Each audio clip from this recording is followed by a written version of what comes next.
Okay, I think we are properly live now, so sorry about that. And as I sort of said earlier, also sorry for the late start. I realize that's becoming a little bit more of a habit than I would like it to be. And I was kind of avoiding talking about the work stuff because I felt like for a while I sort of complained about a lot of work stuff.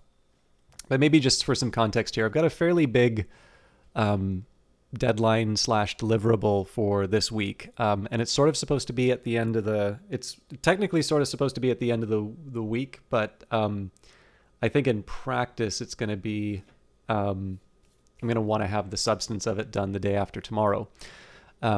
So I've been trying not to like make myself work extra to to make it work out. But what I have noticed is that sleep has become a problem again. And what I did this time around was I just wanted to try and make sure that I was sharp, that I got enough sleep, that I also got some of the other stuff that I wanted to get done. And unfortunately, that translated into a bit of difficulty in terms of starting tonight. So just in terms of setting expectations, I'm hoping for next week's broadcasts, things should be a little bit more stable. I believe next week may in fact be a Canadian holiday, so traditionally I don't stream on those days. So maybe just a heads up that might be a day that I take off.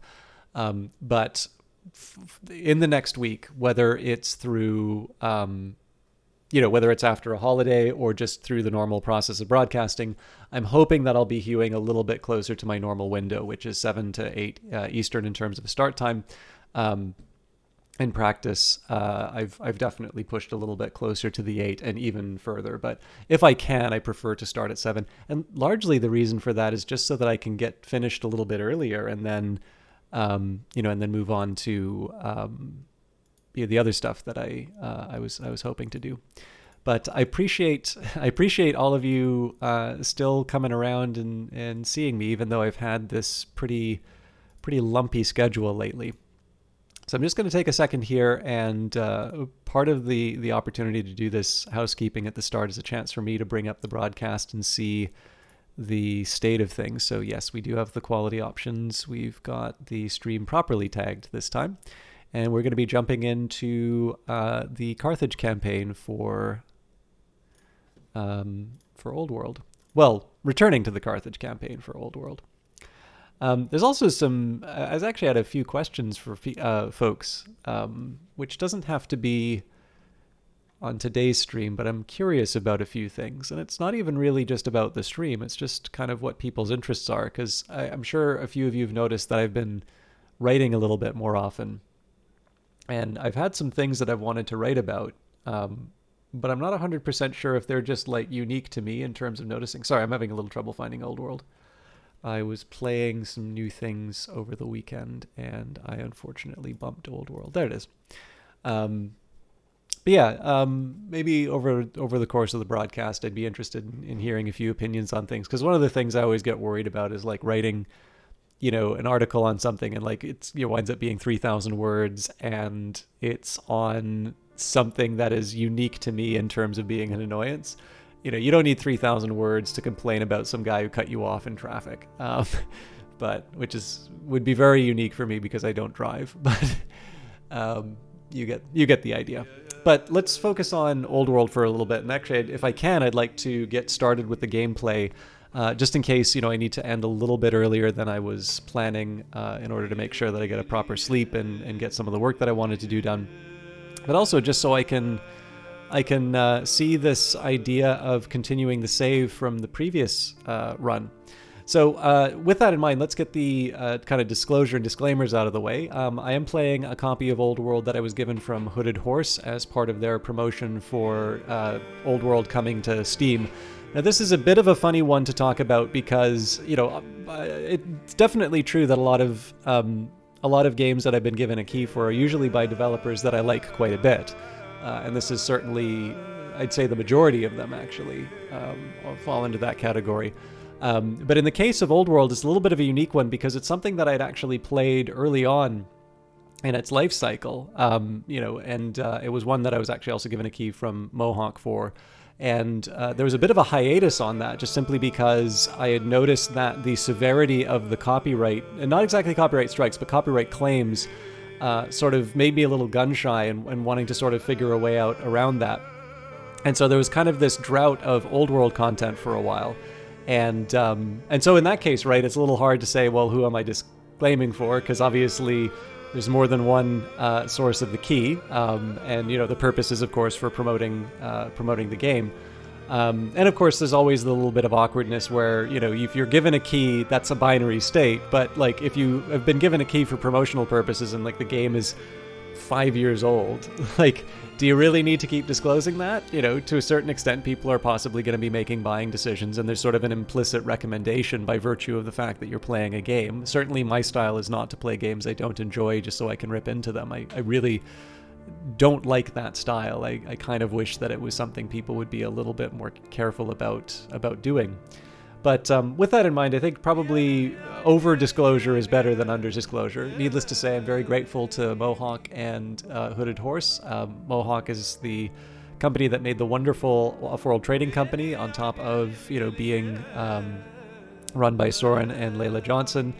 Soren Johnson, certainly very, very well known among 4X gamers. He is responsible for the AI and I think some game design on Civilization 3, and certainly was the lead on Civilization 4. Also worked on Spore, and I think I mentioned Offworld already. And has given a couple of really good GDC talks. I actually really like the one that was sort of about some of the ideas lying underneath Old World.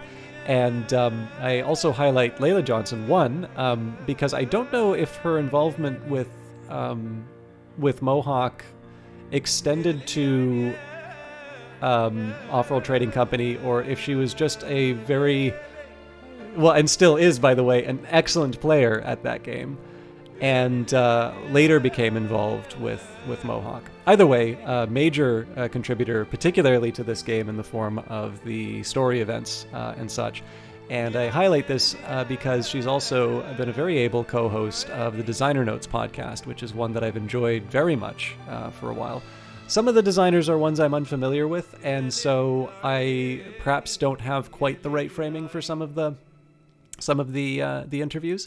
But for the most part, I would say the ones that I know about, I find very, very insightful.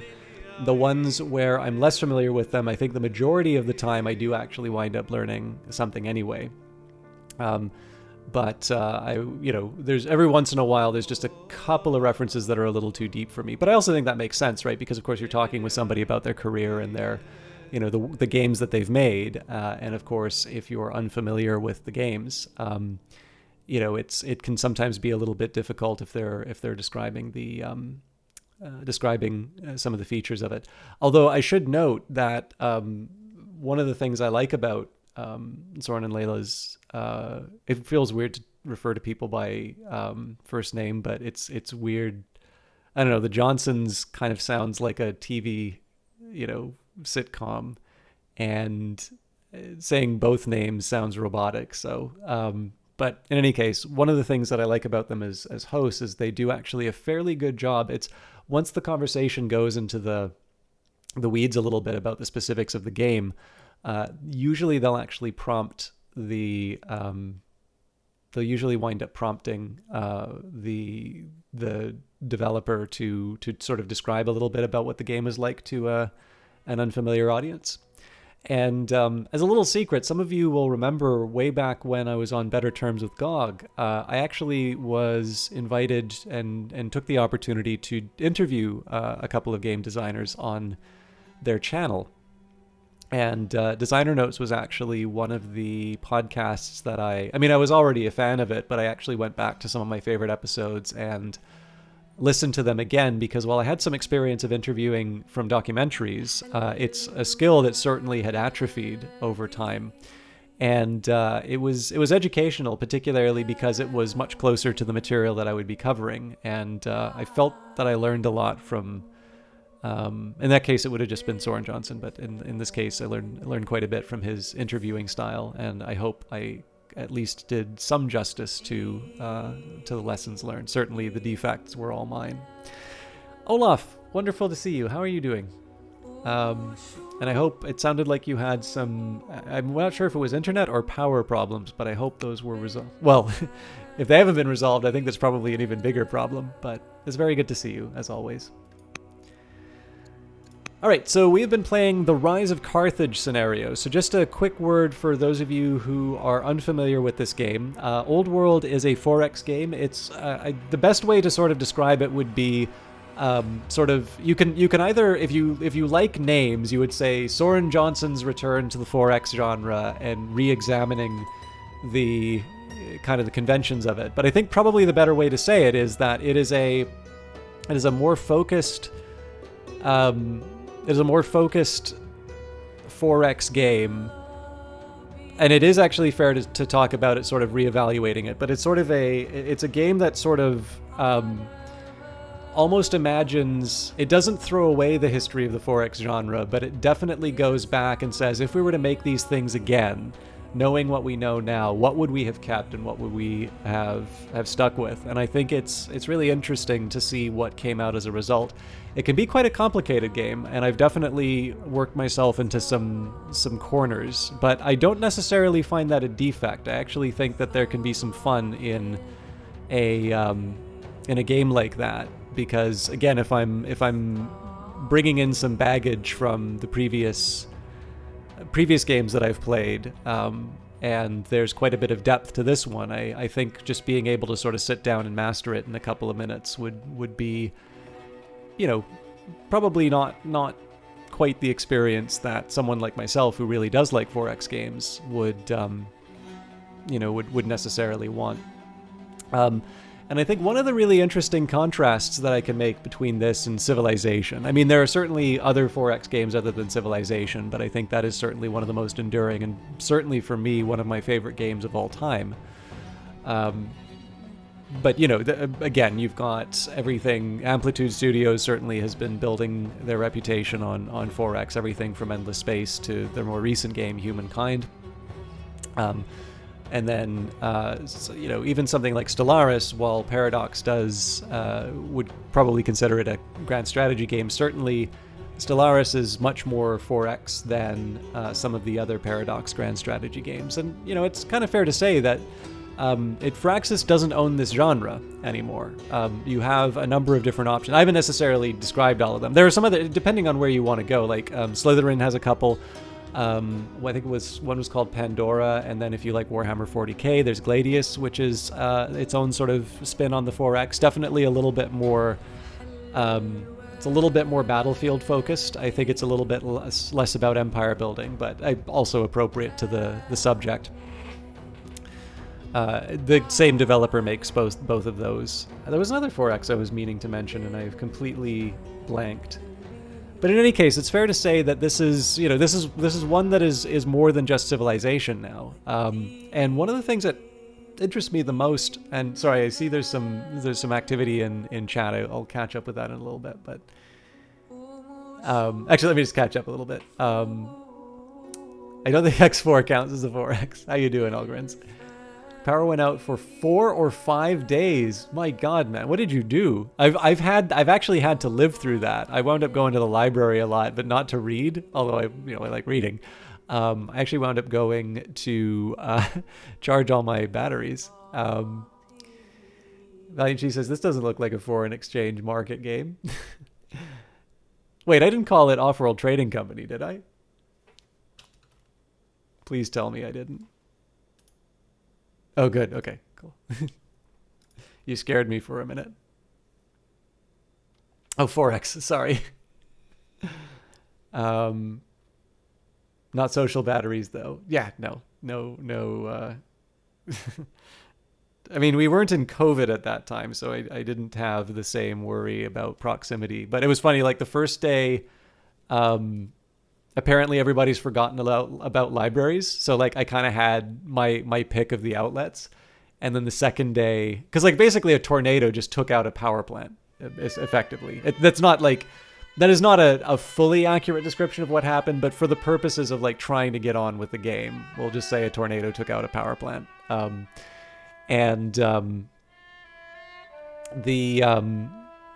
the second day of this, it was packed. There was actually a couple of librarians going around with cameras. It was like, we've never seen something like this. And I was like,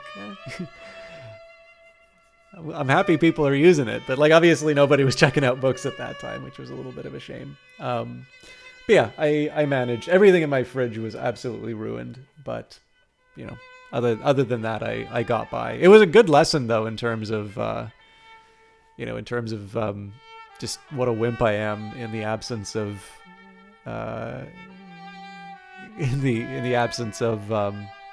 electricity. But one of the highlights I wanted to bring up about 4X games and Old World is that I very rarely play scenarios in these types of games. It's not even necessarily because I dislike them. It's just my default has always been to sort of run into a base game and let it go. And the base game of Old World is fine. It's perfectly enjoyable. And of course, if you want the variety of the nations to play, certainly you're going to want to, you're going to want to move beyond Rise of Carthage and Heroes of the Aegean, because of course it's only two nations, so far as I can tell, for each of these. But I actually quite like the way they've done the scenarios, because I think they do a decent job of sort of onboarding you as to some of the abilities that the different nations have.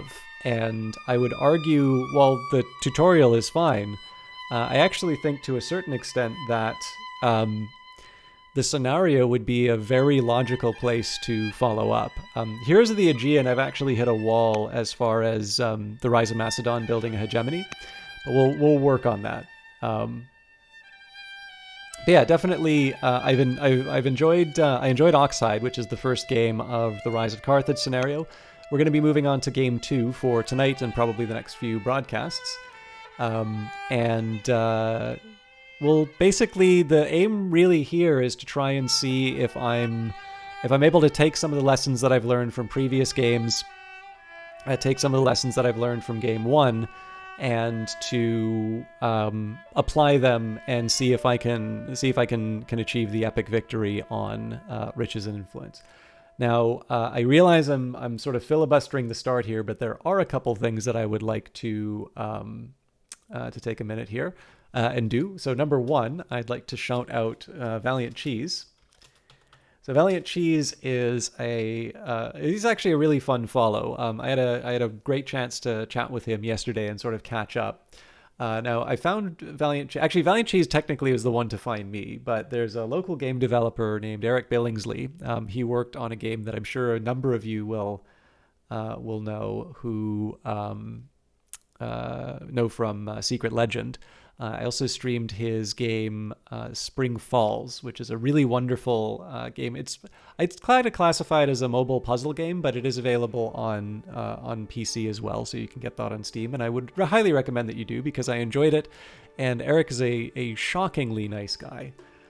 He's also one of the organizers of the local game dev meetup, Dirty Rectangles, here in Ottawa.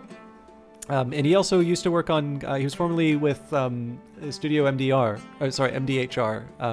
who made Cuphead. I don't think he worked on the DLC, but he was definitely involved in the original game. So I believe he worked on, sorry, did I call it Secret Legend? God, what's it called? Tunic. Tunic is what the game's called. Sorry, you would not know it as Secret Legend because the game is called Tunic. Anyways, the Nostalgia Fox game. Secret Legend is a secret name, yeah. But yeah, anyway, so Eric worked on that. I obviously, one of the ways to find interesting games is follow interesting developers. And he had sort of retweeted this curator which had talked about some interesting games, and this game popped up called Hive Time, which is a bee-themed city builder. And yeah, I thought so too, Valiant Cheese, but actually most people seem to prefer Tunic. So I don't know anything about good game titles. This game used to be called 10 Crowns, but I think they found I think the idea of doing 10 generations of rulers just didn't really work out. So but of course, this has given rise to an infinite number of variations on on the title. I think during the launch stream, I suggested, so they were asking chat to name things, and so I made a recommendation for 11 Crowns Lake, but then pointed out that if you were playing as the Romans, it could actually just be 2 Crowns Lake. Very clever. Anyways, reason I'm telling this long and winding story is that Hive Time looked really interesting, so I checked it out. It was a pay-what-you-want game, but I'm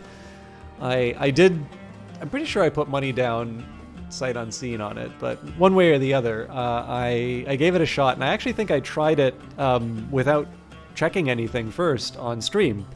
And I'm pretty sure Cheese came by on that first stream. But either way, I really enjoyed Hive Time, and I actually highly recommend for those of you that haven't checked it out, please do so. Do I still have a browser open? I do. Let me see if I can get that.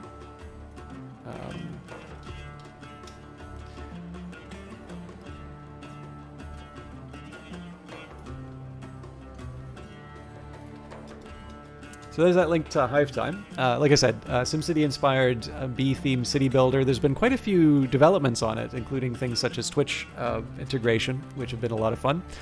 Now, Cheese has gone on to do other things, so I think his latest release has been Bat Egg. In between Bat Egg and Hive Time, of course, there was a little game which is also... Hive Time is pay what you want, whereas... this other one, Supply Chain, is in fact free to play. But his next big project was Bat Egg, and then following that, he is currently working on a Minesweeper-style game called Bonesweeper. And there is a prototype of it currently available on his page, although if you've been following his channel, you'll actually get a chance to see a much more developed version and sort of see how he's been expanding everything out. We made Supply Chain both free and free.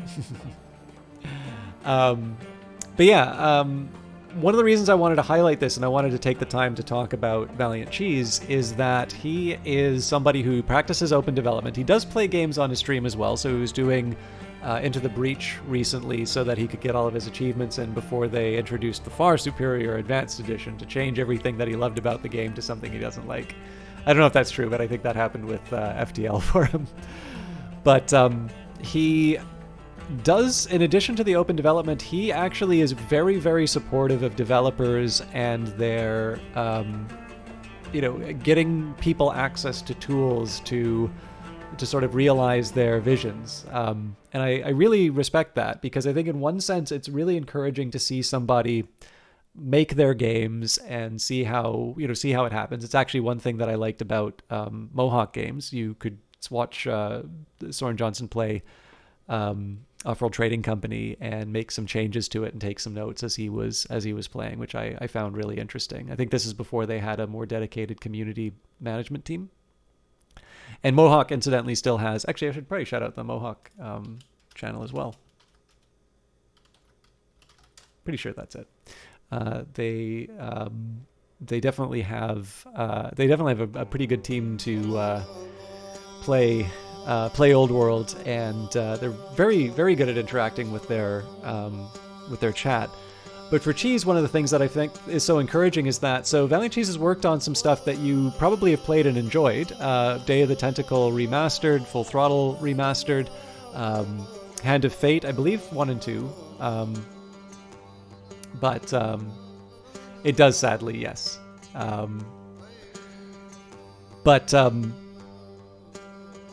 Like I said, you could really just enjoy his own games on his own. It is, in fact, the way that he pays his bills, incidentally. So whether you want to join as whether or not you want to join as a Patreon or you want to buy the games individually, you also have a chance to keep a developer in what they do. But one thing that I personally benefited from collaborating with him on Supply Chain was there is a lot of value in seeing someone go from nothing, right? You have your empty scripting file, or you've got your development tools. In this case, he frequently uses Godot, and that was what we used for Supply Chain. Whatever development tool you choose, including if it's even one of your own, right? You are faced with this empty window and you need to make something. And as somebody who still struggles whenever I'm facing a blank page, black page is wonderful because it's filled with filled with stuff, but a blank page is quite alarming, and it's very hard to know sort of where to start on these things. And being able to see somebody take a project from those early stages and to be able to build them up can sometimes be very encouraging in terms of just sort of putting some kind of a boundary around what the... Oh.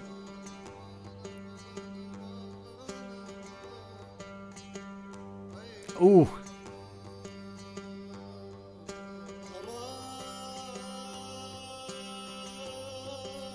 Yeah, that's a shame that Itch decided to label it that way.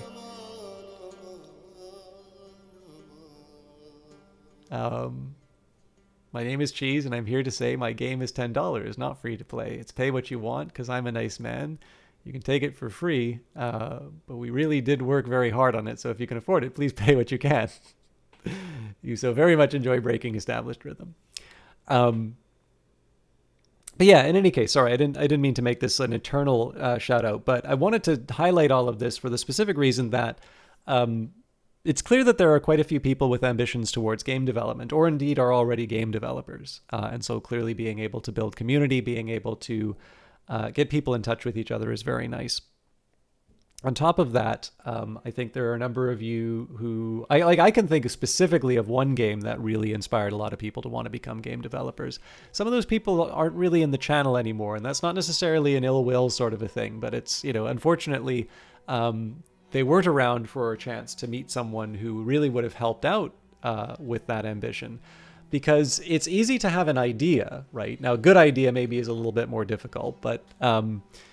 the thing is that we don't get a chance to play ideas, we get to play implementations. And I think being able to help bring down those barriers, or at the very least sort of demonstrate to people that these are things that are solvable, and that there's no real magic behind it, can be really nice. And again, because Cheese does so much on his games, from using Blender to create some models to doing the gameplay, there's a little something for everyone there. And on top of his channel, he will do things like support Blends Day on Saturdays for me, but Sundays in UTC time. I guess UTC already includes the time inside of it. But in any case, I do think Cheese is somebody who's worth watching, particularly when I consider sort of the cross section of people who watch the channel. Even if you don't have aspirations towards game development, right? It's a little bit like broadcasting, right? Not everybody has to be a broadcaster to enjoy Twitch. In fact, as far as I'm concerned, it's wonderful if people stay viewers, because it's nice to have an audience. But I did want to take a second here, just because I know we've got somebody who's been working on a Kickstarter and I think is now working on a GoFundMe. And I know Cheese was very helpful and really took some time to try and make, try and give them some good advice and move forward on their project. And so it's one of these things I want to take the time to recognize and to be able to highlight. Also, it just kind of feels like I've been phoning in the shout outs for the last little while, so I wanted to take a minute and get that done properly. If Ariella shows up, I'll give her a nice shout out too, but for now Olaf can bask in the glory, because Olaf is the one who pays for my Ariella sub. And really doesn't have to, but it's super nice. Alright, so I'm going to read the description for The Rise of Carthage, or Riches and Influence, but I'm going to just read these last couple of comments. So Algren says, "Oh, I know I have tons of ideas, but most of them are bad." Valiant Cheese says, "I've been suspecting for a long time that good ideas may not exist until you make them, in the same way that cut gems don't exist until you cut them. About your skill in being able to turn and refine an idea that makes it good. Maybe many bad ideas can be worked into something good." I think that's true. I mean, so the difficulty is that I think with most creative works, it's so hard to, like, as soon as somebody kind of puts down a formula, there's inevitably going to be a group of people who want to show it's wrong, like it's not the whole story, and move outside of it. And I think that's a wonderful dynamic, and that's how we keep things fresh, right? That's the reason why Old World exists, right? Old World is saying, it's like, the rules of 4X are not set in stone, and here are some things that could be done that actually improve this tremendously. The Haribo sugar-free gummy bear roulette game was a terrible idea. Okay, so here's an interesting fact. In a real-world scenario, let's say, and let's establish some basics. So for Russian roulette, you've got one bullet, you've got a gun with 6 chambers, and you do sort of the conventional, like, put the bullet in, you know, close it, spin it. What is the chance that the bullet is the one that's loaded in the chamber?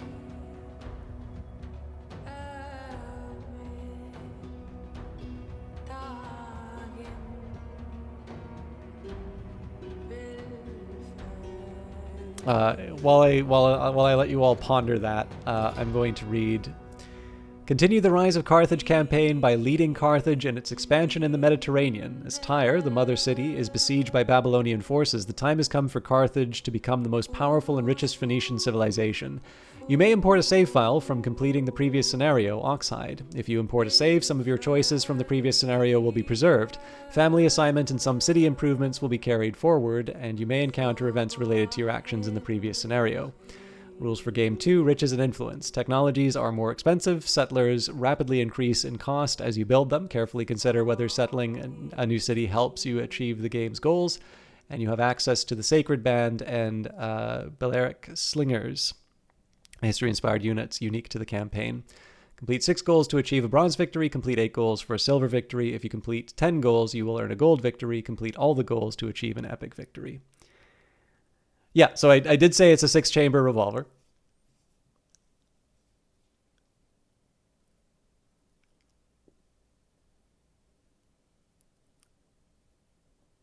I don't know if you'd have to assume a deterministic universe or not. I suspect that under both situations, probability would behave the same way. But let's say, just for the sake of argument, that all of the standard sort of physics and understanding of you know, the conventional understanding of how the world works would apply. Yes.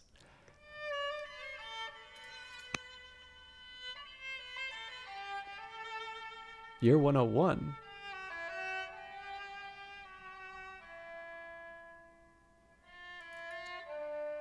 I think it's this one.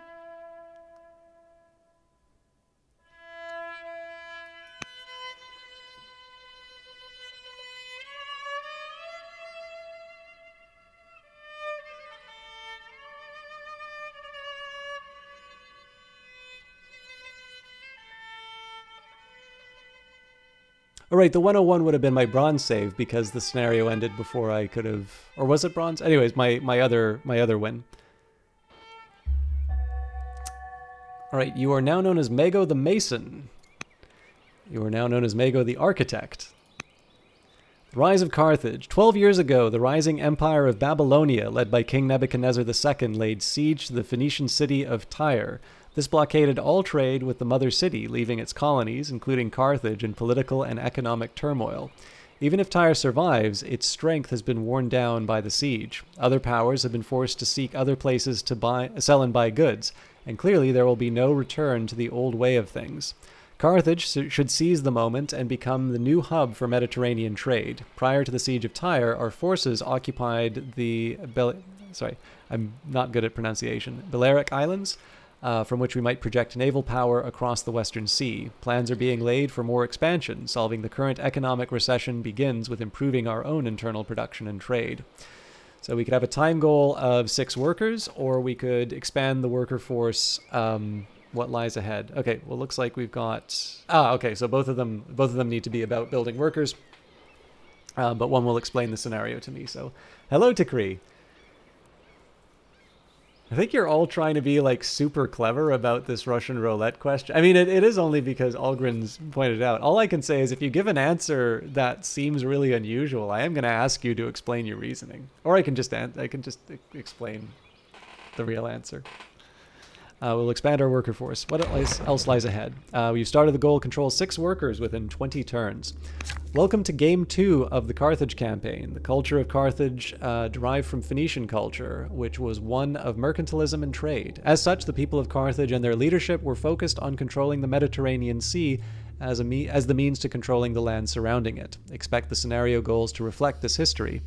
Rules for Game 2, riches and influence. Technologies are more expensive. Settlers rapidly increase in cost as you build them. Carefully consider whether settling a new city helps you achieve the game's goals. You have access to the Sacred Band and the Balearic Slinger, history-inspired units unique to the campaign. And complete 6 goals to achieve a bronze victory. Complete 8 goals for a silver. If you complete 10 goals, you will earn a gold victory. And complete all the goals to achieve an epic victory. Does anybody want some time to figure this out, or would you like me to grace you all with my my solution? Okay, so one thing I do. All right, so looks like the Numidians are back.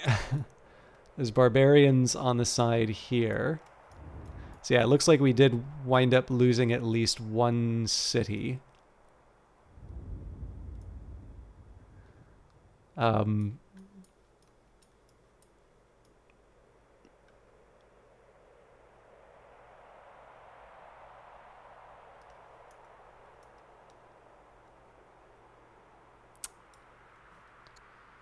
We have gems and dyes. Actually, what's also worth noting is that, so it used to be that this was the only thing available to us. Like, this was kind of the only well, I guess we did see like a corner of Sicily, but like there's clearly more available here.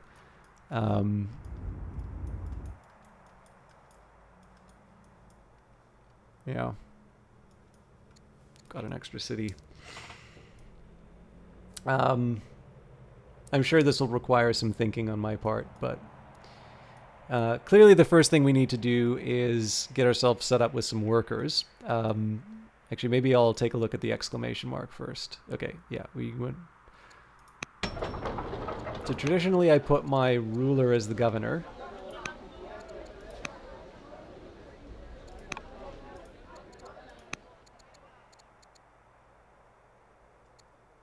Tyrant consort. Something tells me that the laws are a little bit different. This costs 100 civics.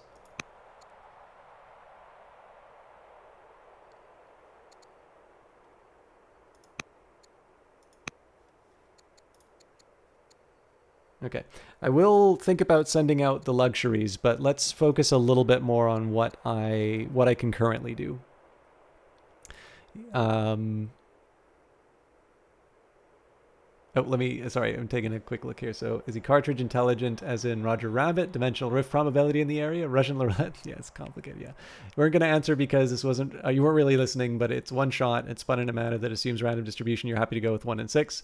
Missed the question. So yeah, it's Algrin's brought up Haribo gummy bear Russian roulette. So I said it's like the traditional Russian roulette, whether or not what the probability would be of assuming the real world physics and so on and so forth. And yeah, it's absolutely a perfectly reasonable guess, right? Because you'd say 6 chambers, 1 bullet, equal probability amongst all of the chambers. And this is the challenge. As a theoretical concept, it is 1 and 6. In a physical world, the weight of the bullet actually does affect the spin. And it is much more likely that the bullet... Well, sorry, much more likely is a little hard. I do not actually have the concrete measurement of it. But I actually did a little reading on this, and it does actually turn out that assuming, a couple things, like, again, well-oiled, like a reasonably well-kept firearm, et cetera, but like basically because it's a direct spin, and because there's weight in one of the chambers, it is actually a less than 1 in 6 probability that you would be shot in a traditional Russian roulette game, because the tendency is for the bullet to actually go to the bottom as opposed to the top, which is where the which is where the the firing chamber is. The probability would be of the bullet passing a gummy bear, which you didn't know was put into the weapon, and it's spun in a manner that assumes random distribution, assume the axis of the spin is parallel to gravity.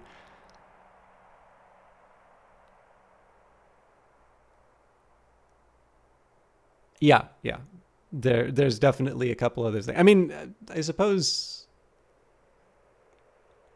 Well, no, I guess you could like put the bullet in and then close it and then it goes in. But yeah, so there's definitely a couple things you can play around with in terms of the chances, but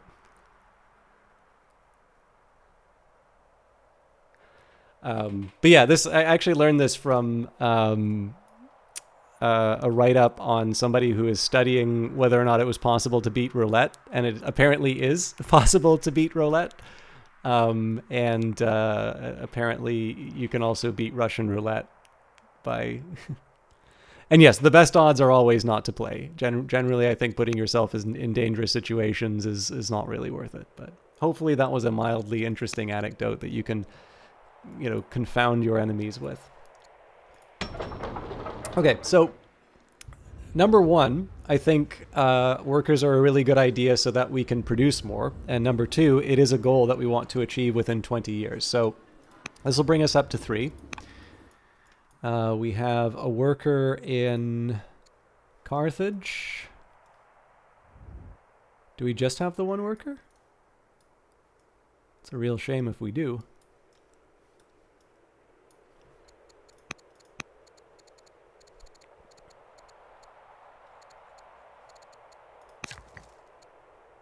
Nope, we've got more than one.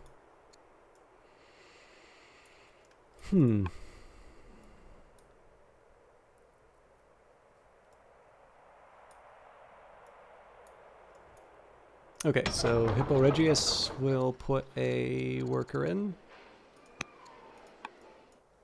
So that's 2, so we're at 4 of 6.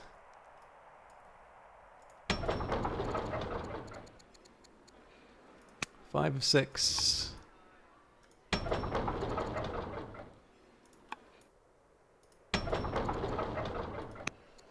Three turns is really hard to turn down in terms of... okay. So there's 2 things that I want to keep in mind when it comes to my workers. So number one, I kind of want to make sure they're in places where I can make use of them, right? So in this case, a worker in Hippo Regius makes sense. We've already got a worker in Carthage, Hadrumentum, Tacape.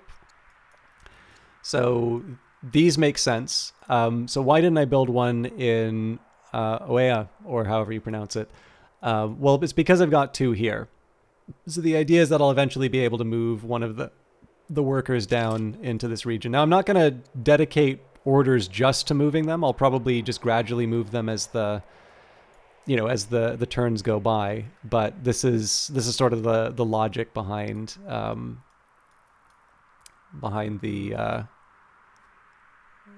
movements. Yeah, that's exactly the guy who I was talking about. So it was Claude Shannon. Didn't we talk about this on Friday? But yeah, it was Claude Shannon and Edward O. Thorpe that developed the first wearable computer. Yeah, they developed it. It's in the MIT Museum now. Ed Thorpe went on to do very well in financial markets. He's got a really interesting book called, in fact, it's the book where I got the detail about Russian roulette, called A Man for All Markets, and I highly recommend checking it out. And then there's a book about him called Fortune's Formula, which I haven't read yet. For those of you who like reading math stuff over the weekend. Sorry, I know I'm really dragging my feet on this first turn, but I'm trying to think about what my best options are. So one thing I'm thinking of would be to clear out the barbarians.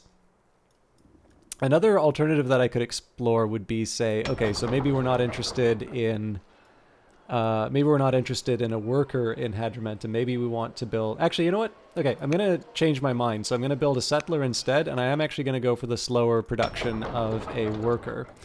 So there's a little bit of logic behind this. It's like I can move the worker down into Hadrumentum right away. what I can then do is the settler we can use to take this territory that we're going to take away from the barbarians. I know it says that workers, or that I know it says that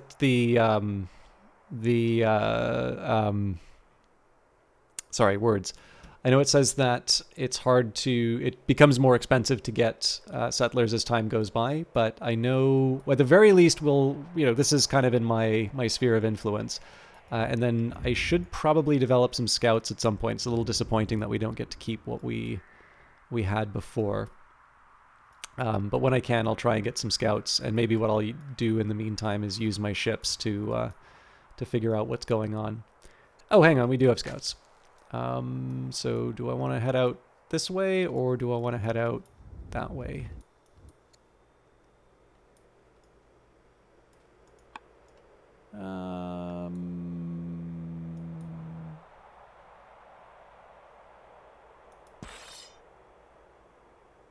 First thing I want to do is whoop some.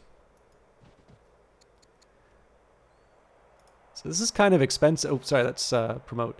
It's kind of expensive, right, to start off with, but it does give me an early advantage in terms of taking out the bad guys. Okay. Probably want to get my workers going right away, so... Oh, wow. You know what?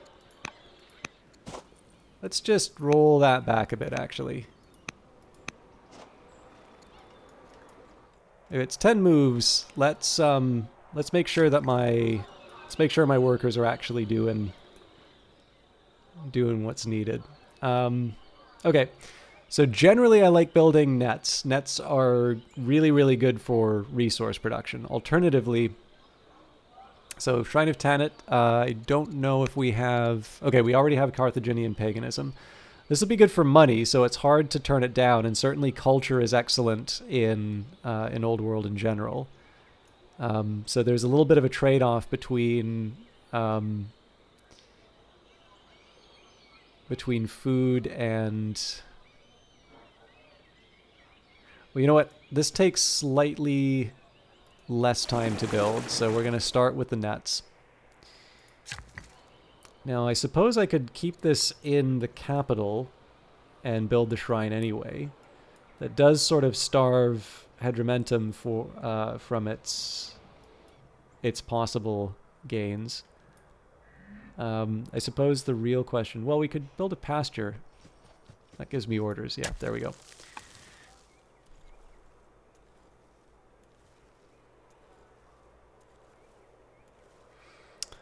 Okay. So given that we know we ran out of orders trying to move my soldiers where they needed to be, let's start with the scout. So it's important to leave the scout here rather than move them into the scrub, because this is going to be how I keep them alive. So you are now known as Mago the Architect. So we'll leave you be for now. Our Navy. Our Navy is the best in the region and the key to our upcoming expansion. When our ships are anchored, land units can cross water within the ship's proximity. With multiple anchored ships, we can create larger zones to enable travel between the Carthaginian mainland and the furthest reaches of our colonies in the Balearic Islands. We can also anchor ships along the African coastline, speeding up movement for land units seeking to travel inland. May our seamen help Carthage sail to glory. Our navy will serve us well in combat and for transportation. One of the funny things about... I know some of you got a chance to see me play Imperator Rome, which was Paradox's Roman game. And what was so interesting was that I always wound up turning Rome into a naval power for basically the same reasons why you want Carthage to be a naval power in this. Well, I guess in this one it's a little more historical, but I always did find that, keeping that strong navy was a big deal. So I do actually think the anchoring makes some sense here. This will give us a path to Sicily. Now, it's not like we want to start a fight with the Phoenician islanders, but at the very least we can spend the points and be prepared. Now, I suppose the next question would be, do I want to do that with anything else? My alternative would be use the orders to distribute goodies. So the Meganid family doesn't exactly need more persuasion from me, but they do like gems.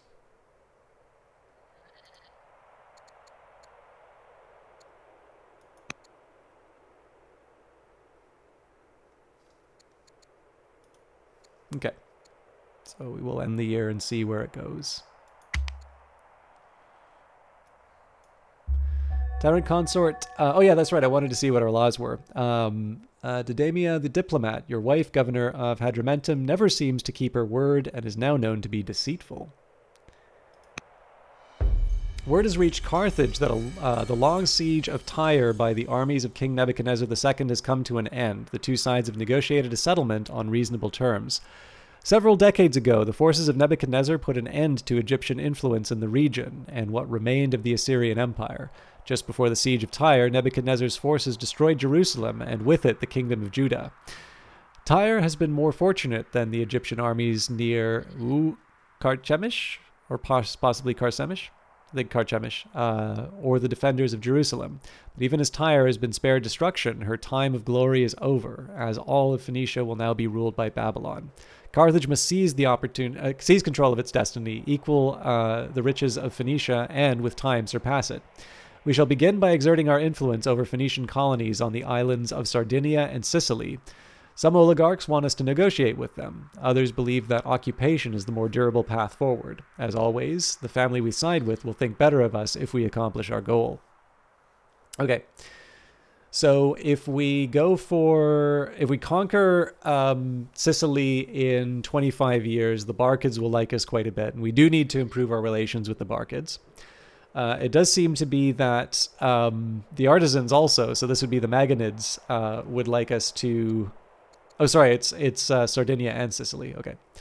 And then the statesmen would like us to ally with them within 30 years. So we actually get longer to do that. And this would be the Didonians. I am more inclined for conquest, but this is going to put a damper on some of my overall plans and speed. But yeah, let's conquer them within 25 years. We've started a goal: conquer and settle Sardinia and Sicily, Phoenician islanders, within 25 turns. Okay. So,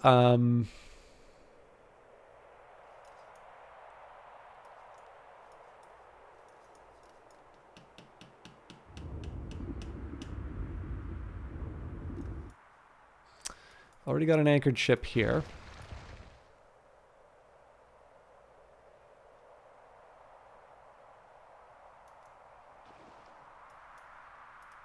Hi.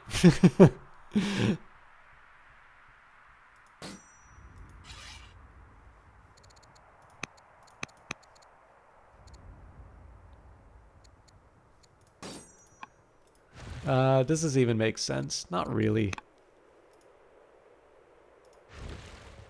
Try to think of... Actually, you know what? This might work, though. So one of the things I'm thinking about here is we can hire the archer and the spearman.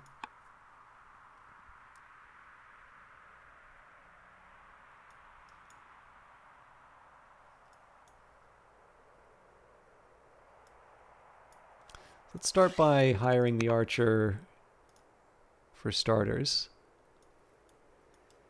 And then we'll just start folding a few more of these guys in as time goes by. Okay. So I think for the time being, let's fortify or otherwise sleep in the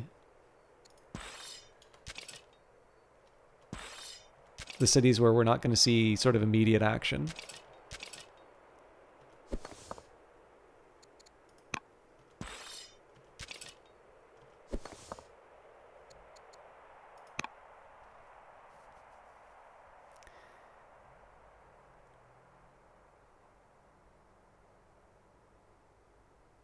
Is this the same game as last time or a restart? Vanguard Master, how you doing? Sorry, your color is a little similar to someone I see on my screen, so I didn't recognize you were here. This is the second scenario or the second game in the scenario, The Rise of Carthage, but we are allowed to use the previous save to sort of seed the playthrough. So I think that's why we have a few more territories than we might otherwise. It would be kind of fun to see exactly what the difference is, but okay, that's going to use up all my moves. So let's hang out here for starters. Yeah, I think we'll wait for the next turn before we go too much further. And again, there's a little bit of a challenge here, right? So in one sense, I could say, okay, well, I'm building the settlers so that we can take out the barbarians here and build a city there. But I am going to need settlers for the cities that I take in Sicily.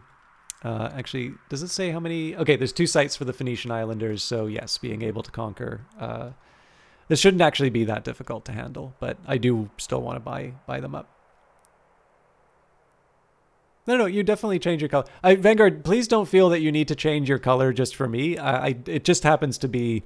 that's just how the numbers turned out. I wanted to... I should have said hi earlier, and I just realized that you were a new name. Well, certainly not a new name, but an older one. And I apologize. I know you are still waiting to hear from me on your GoFundMe. I did start off the broadcast by saying, and I know I've been taking forever. We're like an hour in, and I'm only like 2 turns in on the scenario. But I've got a pretty intense week at work, and I think after that, first of all, I believe is a holiday on this coming Monday, so I may not stream, but even if I do, I'll have a little bit more free time to be able to give you the feedback. And I have kind of been dragging my feet on that, so I do apologize. I know there wasn't an expectation in terms of delivery, but it was a little bit rockier lately than I thought it would be. Okay, so I've got seven actions I can work with. Now, one of those actions could be distributing the luxuries to the Magonids, but it's maybe not the most important thing I can be doing right now. So this is one of these times I can say, okay, this may actually make some sense for me to march my troops in. Actually, yeah, so we pull one of these and one of these.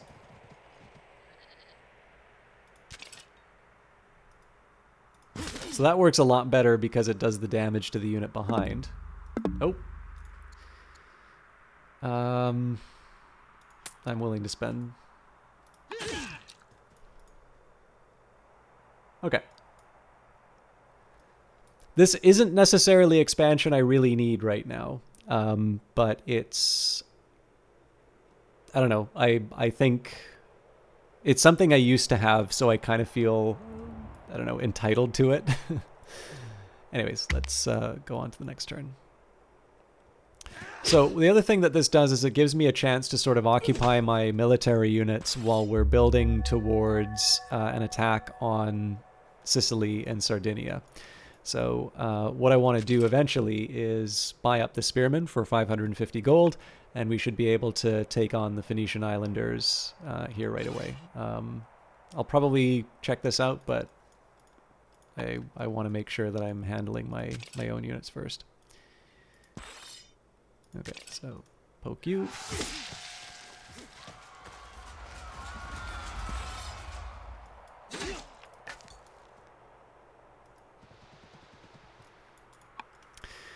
Okay, so that's the major move that I wanted to get done.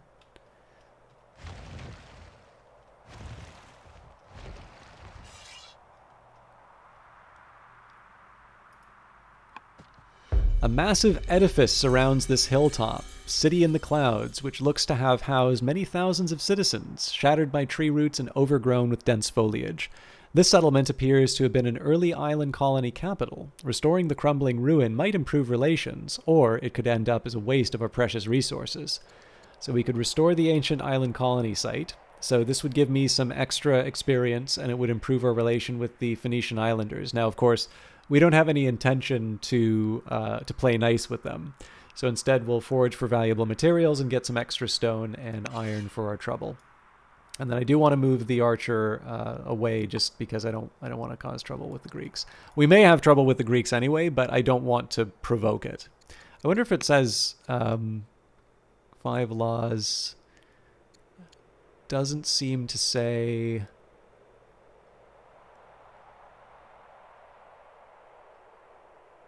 Doesn't seem to say how many cities they have. Okay, one thing I did want to take a look at the... Okay, so we have freedom, colonies, professional army. I wonder why I get called a tyrant then. We did pick a constitution.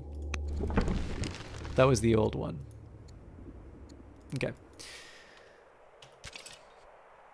So the trickier question for me concerns what do I want to do with my units?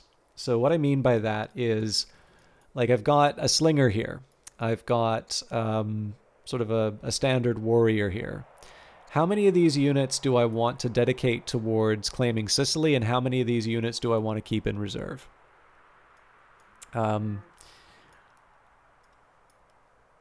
I definitely have some orders left over, but not a ton. So actually, one thing I guess I can do now would be to send the dies to the Maginid. So they're kind of at max happiness.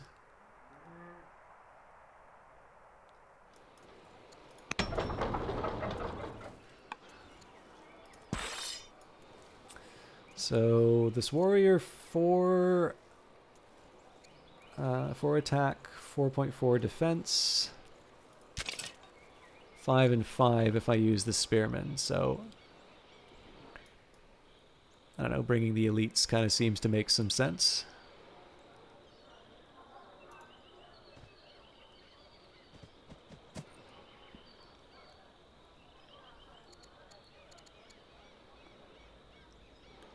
And why don't we add a general? Ooh. So we've got Navuel of Tcape. Heals in neutral territory. That's a really big one. And that also takes up all my orders. Okay, yeah, so we're definitely laying the groundwork for the invasion.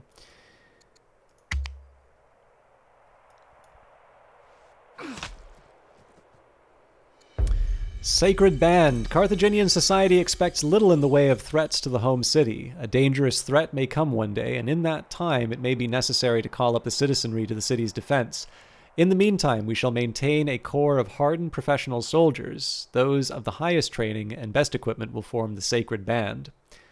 We'll read about them in a bit. The oligarchs are pleased and feeling more secure now. Carthage will build a military tradition with the Sacred Band at its core. More warriors will be needed to extend our will across the sea to foreign lands.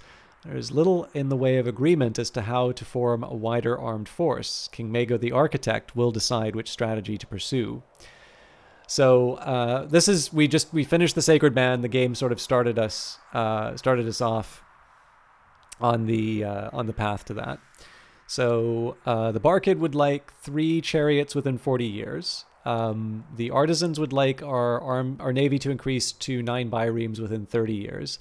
And then the statesman would like us to train 3 archers within 45. Now, one thing that's important to consider for this event would be to take a look at our technology. So we do not have the spoked wheel. We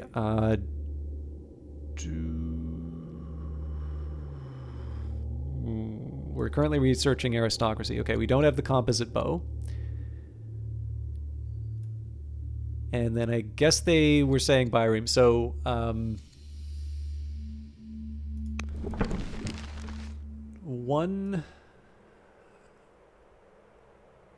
I think they said 9 ships. So in practice, that would be 1, 2, 3, 4, 5. So they would want us to build 4 more biremes. Now the thing to remember is that that'll be a pretty heavy draw on the wood, which means I'm going to I need to remember when Algrin's in Tikri is in. Old World, I have a feeling, is one that I should be banned from playing when they're around due to the importance of wood as a commodity. But yeah, the drawback here is that it costs quite a bit to make the biremes, and we already have an expensive 16 wood a turn, and it costs us 6 to buy one. So we are going to be able to use our workers to chop down most of our forests and sort of build that up. But again, that's still going to be a draw on our worker resources, things that we could be using otherwise. So I'm a little less inclined towards the bireme option. I'm also a little less inclined towards chariots because they don't excite me that much. I actually think archers are a little more interesting, but I do want to consider the practicalities of like what tech am I more likely to research. So for instance, the spoke wheel costs 200 science. Chariot, 20 HP, 5 attack, 3 movement, ignores zone of control, starts with route, and consumes 4 food. Also has a wood cost.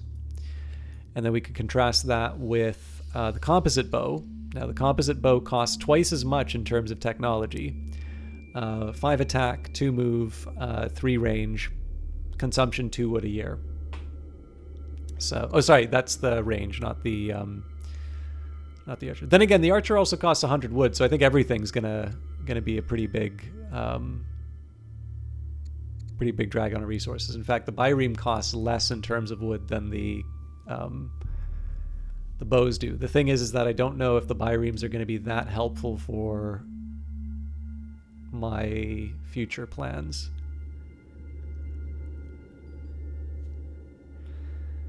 I think what I'm going to do, I'm going to bite the bullet and go for the composite, or to go for the bow.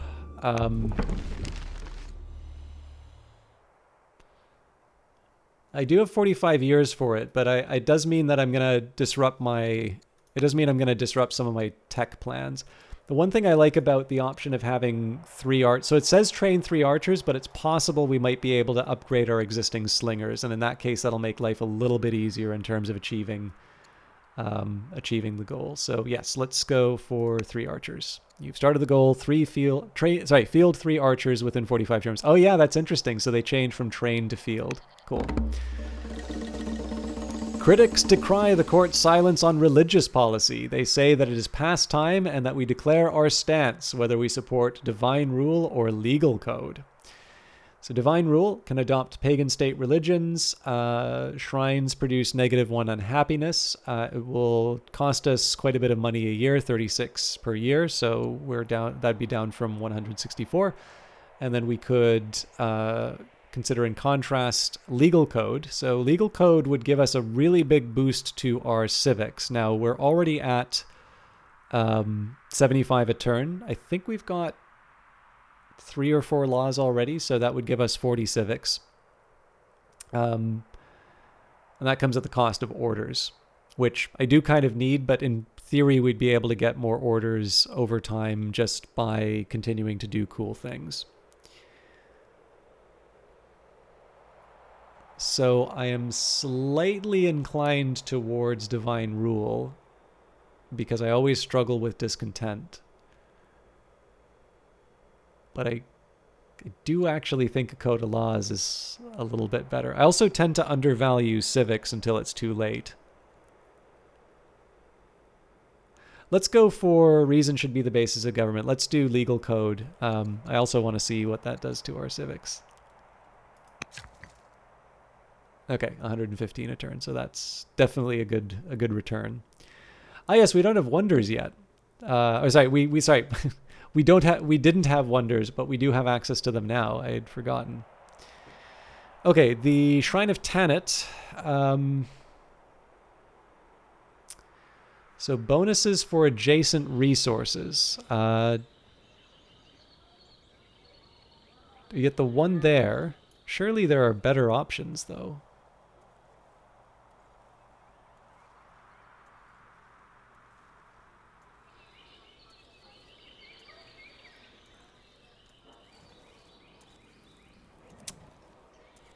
Well, there's definitely a good option here, but maybe we'd have to save that for another time.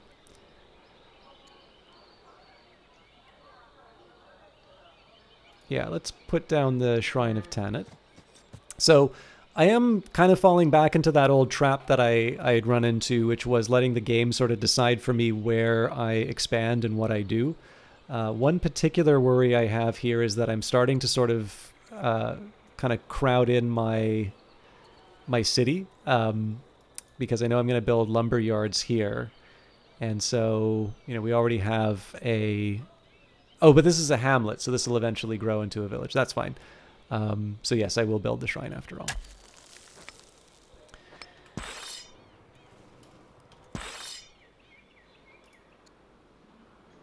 Okay, as long as I'm willing to spend the wood, we can upgrade my warriors into spearmen, and that would be a pretty good idea, to be honest. But here's what I'm going to do. We'll wipe these guys out.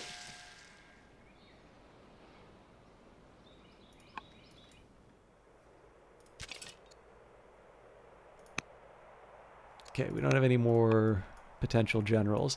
I do need to build myself up to be able to claim this spear unit for myself, so that's going to happen next turn.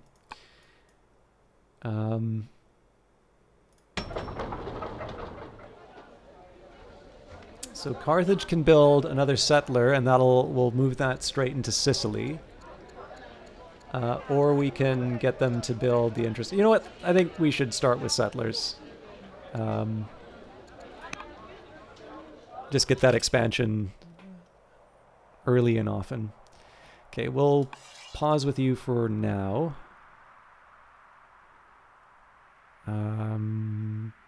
Not really on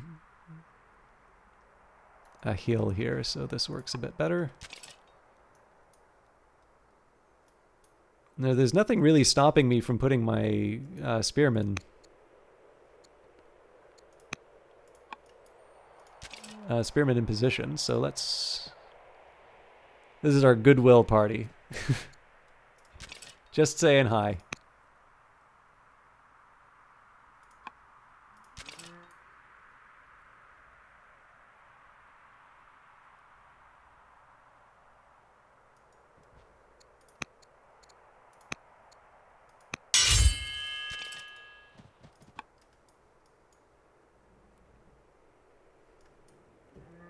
So there's a tricky question as to whether or not I want to try and... there's a tricky question as to whether or not I want to wait and try and buy up these units as well. Because, of course, they are going to be helpful. The more of these I can buy, the better off I am.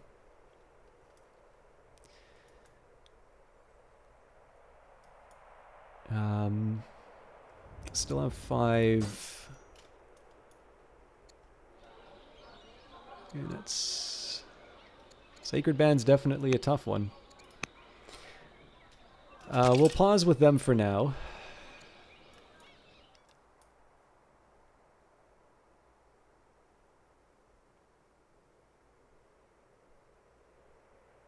Okay, I gotta do this slightly differently.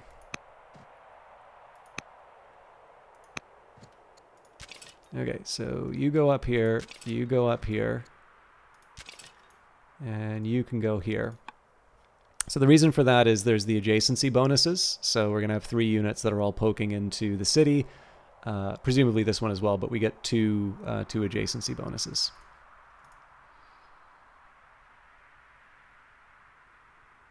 Okay. I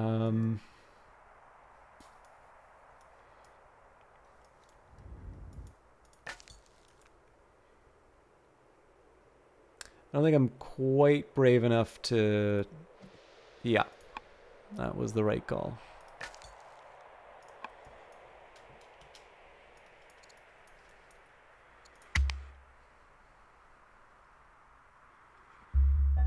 The dockyards of Carthage. The previous generation of Carthaginian engineers put a lot of work into testing and refining ship designs. They understood the complexity of shipbuilding and the ease with which a lot of work can be undone by a simple mistake. Our need to build ships is greater than ever, and we must guard against any possible enemy action. Based on what past shipbuilders taught us, we can now build the best harbor and shipyard known to man in Carthage. This harbor, or Kothon, is located in an artificial basin and has only a narrow entrance from the sea. An island in the middle allows us to keep supplies right in the heart of the Kothon, while an outer ring of merchant ship docks provides even more protection to the inner military harbor. With the Kothon in Carthage, nothing will stand in the way of our naval power. This will help us rule the seas. Okay, so the settler is going to go straight to the city site. I think in this case it does make sense that we put the effort into heal. So that kind of eliminates any other options for us this turn, but could be worse, I suppose.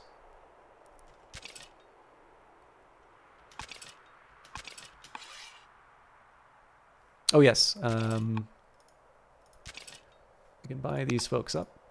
So one of the reasons why it might have made some sense to try and play nice with the Phoenician Islanders would be the higher the opinion they have of you, the higher the opinion they have of you, the less it costs to buy up their units. What I'm going to be thinking about next, it's mostly going to be what we do up here, Sardinia. I have 3 years for a settler, so 3 times 150 is 450, which is not going to be enough for us to buy one of these units. Once we start the war, I mean, it may even be that I've overcommitted in terms of military units, and I may want to redirect some of my forces up to this campaign. So if I were to do that,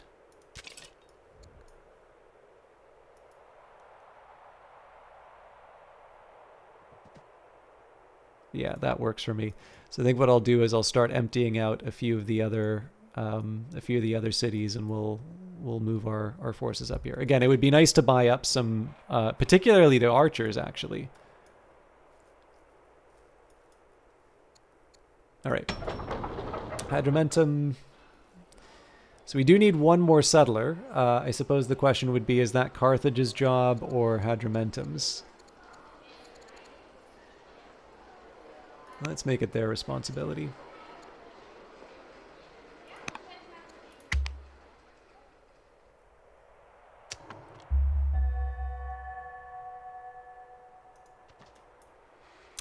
Okay. The Barkids would give us extra military. Cities are always connected. New mountain units start with Saddleborn, and it does have it has horses nearby, so that would be good for a pasture. The Magonids, new siege ship units start with Ingenuity. Mines and lumber mills get plus 20% output. I don't hate that option, but I suspect they'll be a little bit better positioned for the Cork Oak Forest. And then the Didonians would they would give me extra orders and civics, which is really good. Does it tell me how many they each have? 2, 2, 2. Okay, so I'm going to upset the balance one way or the other. I'm mildly inclined towards Barkid, although I think the Didonians also have a small argument as well. So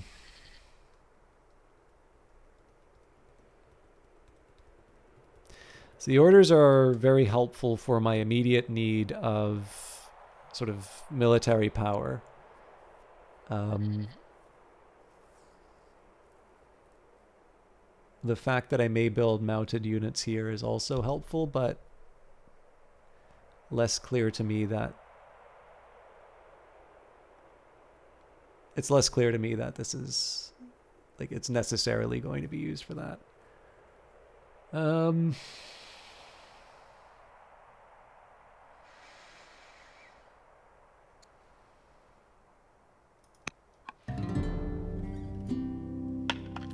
And as usual, we'll start... Oh, not a settler. We'll start you off with a worker. Regius has got its workers, so let's get you building...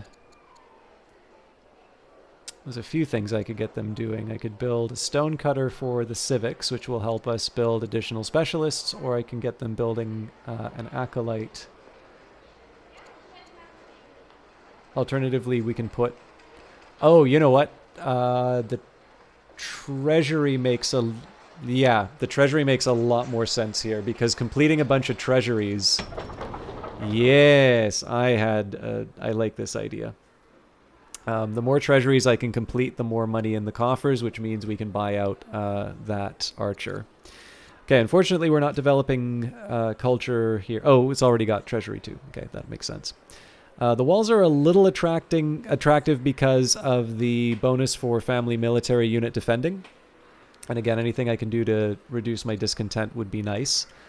I'm slightly more inclined to do Fisher and Rancher, though, due to the financial and growth benefits. So, I do like fishing. Well, personally, I don't like fishing, but I like fishing the concept. Okay. There is a pretty strong argument for trying this stronghold. The sooner I can start building those better units, the better. However... Ooh, we can also build the Oracle. Am I the sort of reckless man who will build the Oracle right away? No, I am not. There's a couple of other buildings I want to build first. Okay. Alright, so...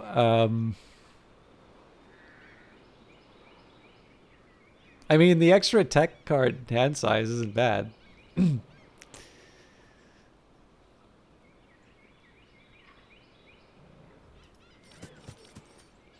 Let's go with the obvious first. Okay, the farm has a certain logic to it. I also seem to recall there was a temple to build somewhere here, wasn't there?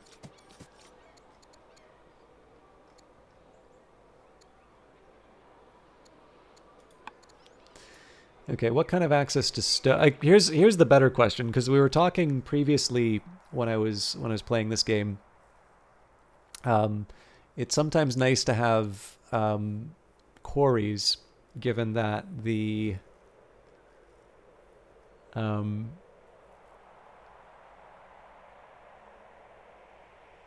they give you extra civics, which in turn will help you build certain units faster. Oh, actually, even better. If we build nets, we get access to dyes as well as some cash. Okay. All of you can take a rest.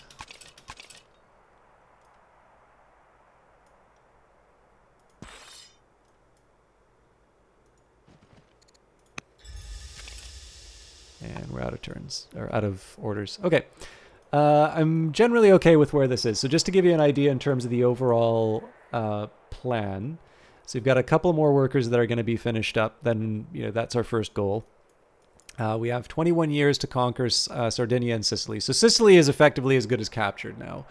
But if I do start the war with the Phoenician Islanders, it means that I'm not going to be able to buy up their units. And given the fact that I can reduce the... it becomes less costly for me, or it becomes less difficult for me to obtain archers if I've already bought two. I do want to hold off on that war until at least I've bought this unit. Now, there's also going to be the question of how do I keep it, but that I can worry about later. We've already got our ship anchored.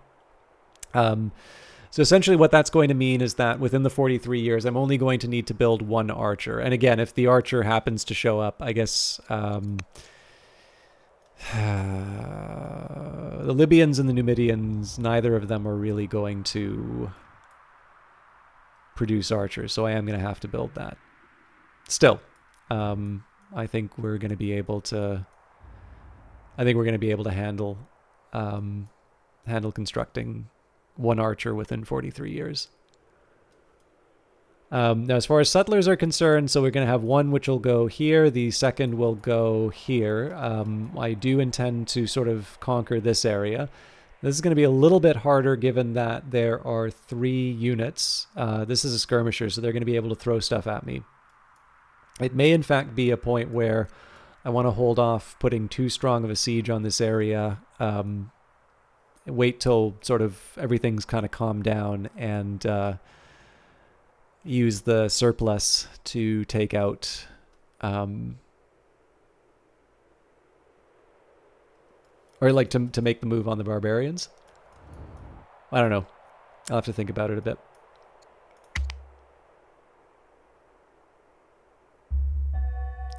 You've completed a goal. Control 6 workers.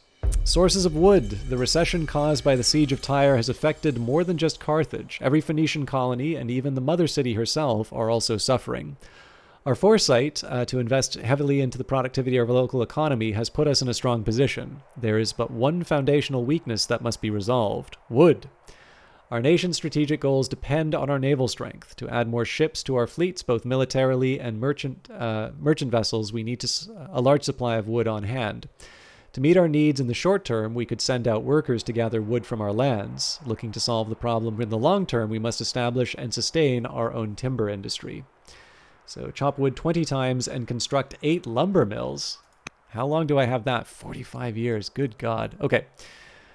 Well, this is definitely not bad. So we've got forestry as an option right now. That's going to be 9 years on its own, but I can live with that. Looking at the tech tree.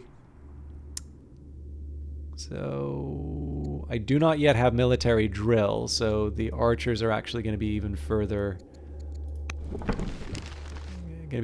down the road. But we're not giving up anything that we need for the composite bow. So I think as far as trade-offs are concerned, this is as good as I could have asked for. I can pick an ambassador. All right. That, of course, is going to have some, not just a couple trees.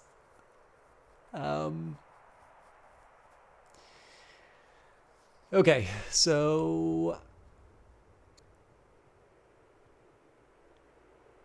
Carle the Younger seems to be the best option, not just because of the better foreign opinion, but the fact that it doesn't offend the tribes or the religions. Generally, it's nice if your ambassador doesn't offend people.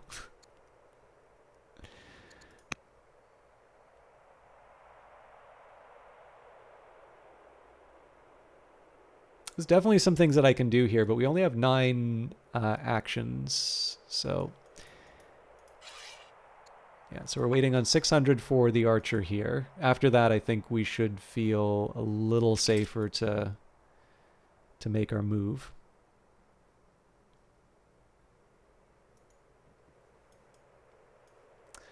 Might even be a time for me to deploy the Sacred Band. It's a little funny to take what was sort of ostensibly a defensive unit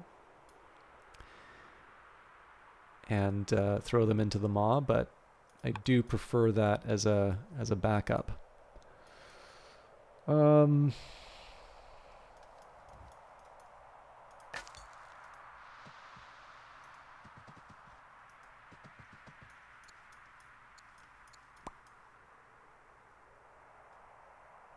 Curses.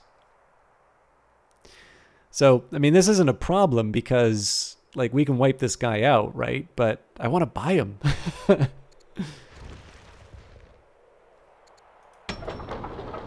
All right, we finished a worker here. I actually probably shouldn't have wasted all my moves doing that. So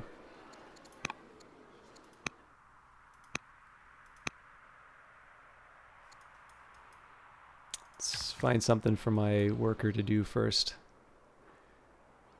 So these guys are actually pretty good with lumber mills, so I may want to consider preserving.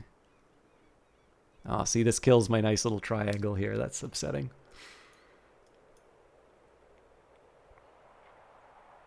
Okay, I definitely had other plans, but we can definitely start cutting trees. Okay, so for you, I can make an apprentice officer right away, or nope, another treasury.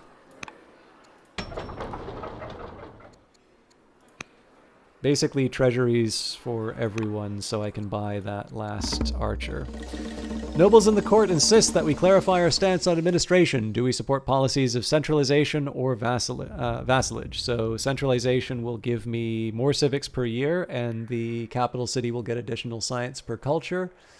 Vassalage will...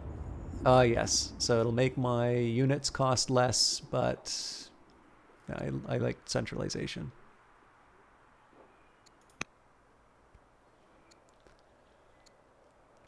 Okay, so the invasion waits again, but for good reasons.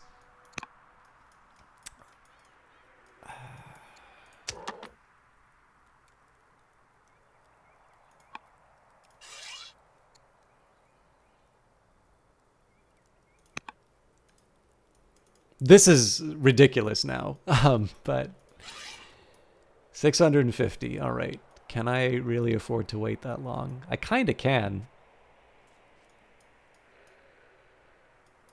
But Carthage is idle, so I suppose the question is, at what point do I stop like producing settlers in Carthage and start focusing on, you know, on my real goals? Yeah, definitely treasury.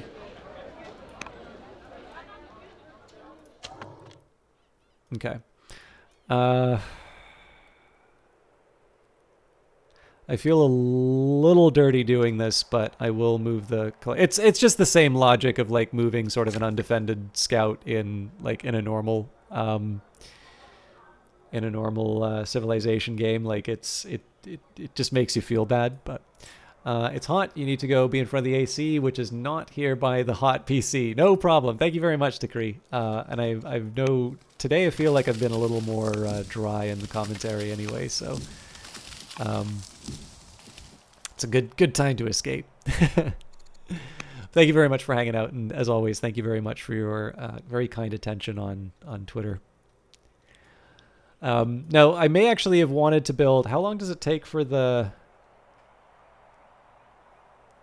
Should probably see how long it takes for...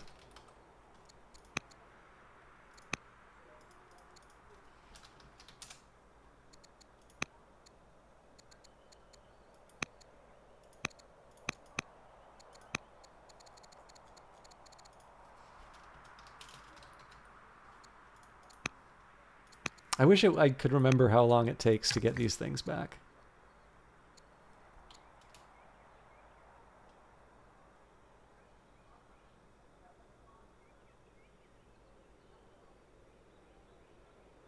Okay.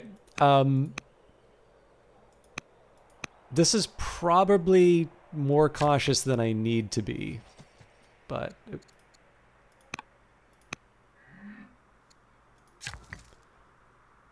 what I'm going to do here is...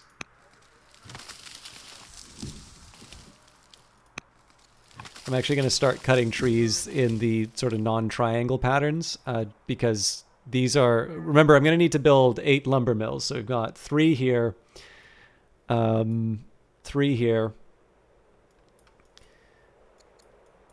possibly some here. I'm not 100% sure how I feel about it. Like, these definitely feel like a good one. Actually, that brings me up to 8. So that's exactly how I'm going to design it.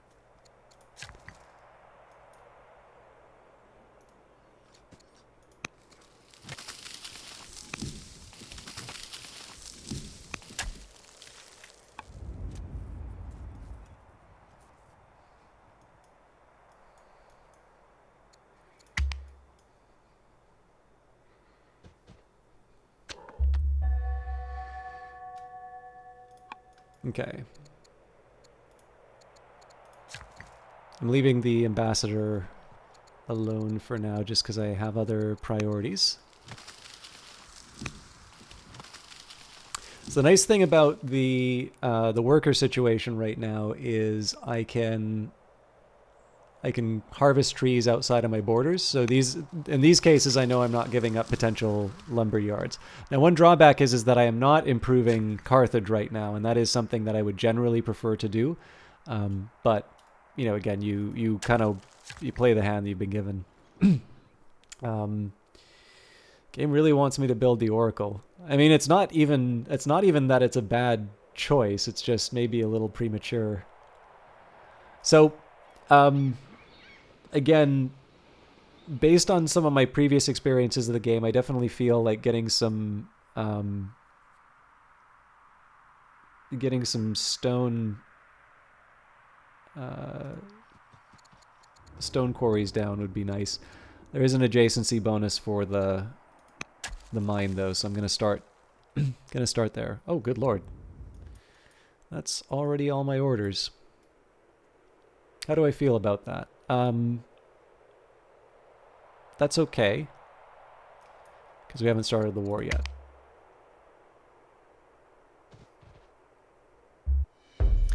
Sources of silver. Our efforts to exert our authority over the Phoenician colony of Carlis on the southern coast of Sardinia will permit us to establish a sustained mining operation to obtain our own source of gold. Securing a source of silver may be more difficult. We know less than we would like, but our options seem to be the following. Traders report that Greeks are dealing in substantial amounts of silver. While this could perhaps be sourced entirely by their rich silver mine at Lorion, near Athens, the oligarchs strongly suspect that at least one of their western colonies must be producing the precious metal too. Phoenician colonies in Iberia once dealt heavily in silver. Indeed, this wealth is partly responsible for the growth of Carthage, which served as the main port of call for ships on that trade route. The oligarchs believe that this silver source dried up decades ago, before Tyre came under siege by Babylonia, but there still might be other sources in Iberia waiting to be discovered. Finally, the Numidians speak of a strong tribe to their west who deals in silver. Send forth scouts and exploratory ships to all corners of the western Mediterranean region and discover the truth about silver. Only then can we decide which source we are going to seize for ourselves. Discover 3 sources of silver. Okay, interesting. So, I'm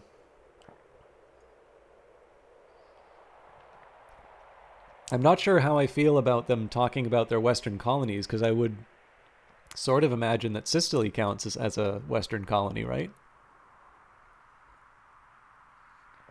And that seems like a lot of use of my orders on a wild goose chase.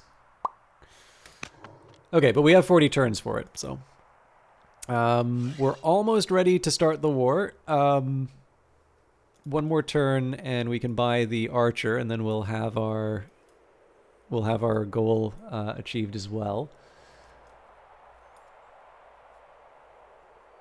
So I'm going to tab through my options first.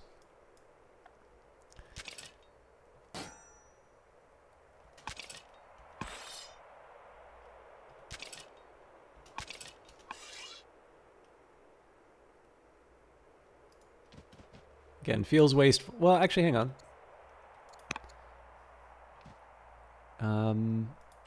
Those are hills already, so I think I mistakenly moved someone off of them previously. Okay, not quite sure how I feel about... Oh, hang on.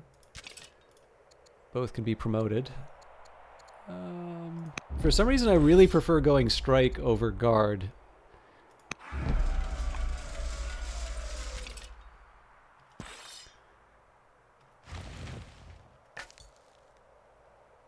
Okay.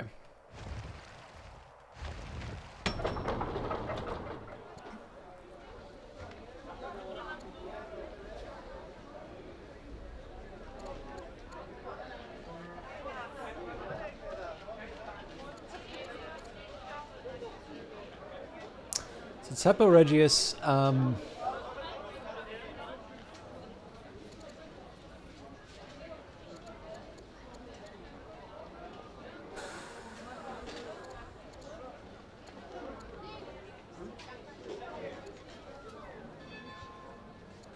going to start with a stonecutter. I think I'm also going to make a fisher. Sorry, that's not Hippo Regius, that's Carthage? Do I still feel the same about those choices knowing it's Carthage? Sure.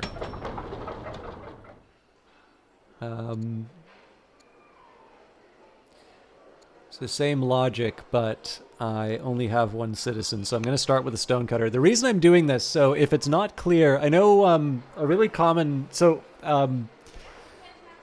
I learned something kind of interesting from talking with a community manager, and just because I'm going to sort of be quoting them, and I think it may be related to some of the games that they've done in the past, I'm gonna hold them off. But they've actually had a pretty big win on some of their outreach efforts recently. So if you happen to be this individual and you want credit, let me know. But just on the odd chance that it sort of ruffles the wrong feathers. Um,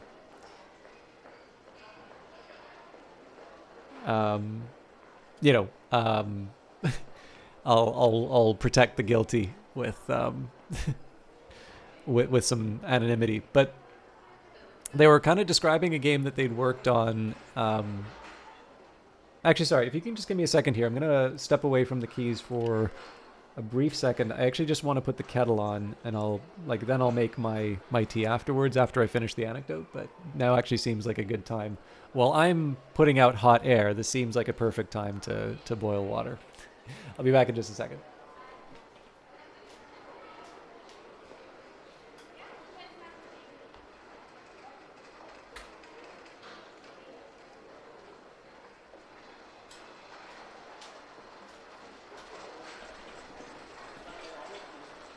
Make your tea before spilling your tea. Yeah.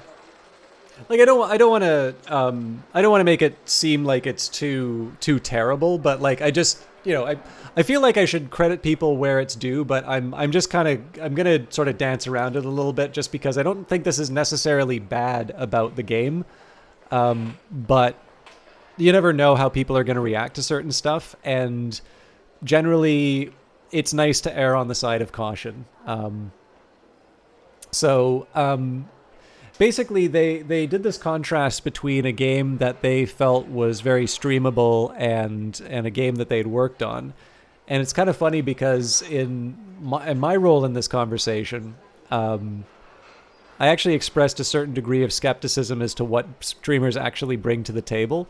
Now, with that in mind, like, just to be clear, I have accepted keys, for promotional purposes for the game. This is not me just saying, it's like, oh yeah, it's totally a scam. We just get the games and like we don't do anything. That's not what I'm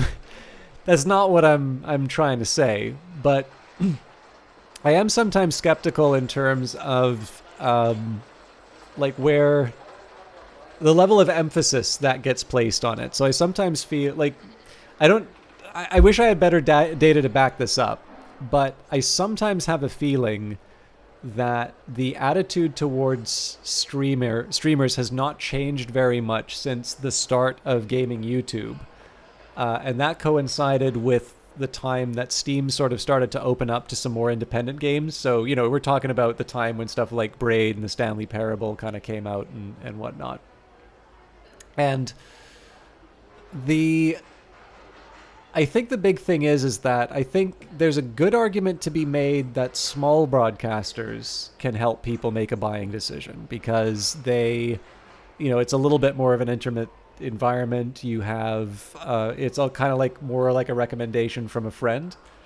And if you have sort of like the big personality kind of broadcasters, in some cases I feel like these can become more substitutes for gaming rather than complements. So like the thing is that if you're someone who sort of has your own brand and your own game, I'm not entirely sure that there are a lot of people who you're going to them specifically for game recommendations anymore, so much as you're watching them for the purposes of being entertained. So, and that's what I mean in terms of saying that I think that streamers may be a bit overrated in a certain way as far as what they're contributing in terms of game sales. Although, again, I don't think they're irrelevant, and certainly, if you can get help selling your game, so much the better, right? Anecdotally, Hive Time gets a lot more interest from YouTube videos versus streamers. Your impression is, broadly speaking, most streamers' audiences are there for the streamer, and the game, whatever, is background against what happens. Yeah, I definitely believe that too. I've totally jumped into games because many a true nerd or Splattercat put out a video on them. Okay, yeah. So we've got two alternate perspectives on this. And again, obviously, the individual is gonna, it's gonna be pretty heavy in terms of individual preference as well. So what they were describing is that the one game that they were working on and they sort of said that there were a lot of comments in streams where people were saying, I don't really understand what's going on. And so the idea of a game being streamable is one where you're sort of able to read what's going on a bit faster.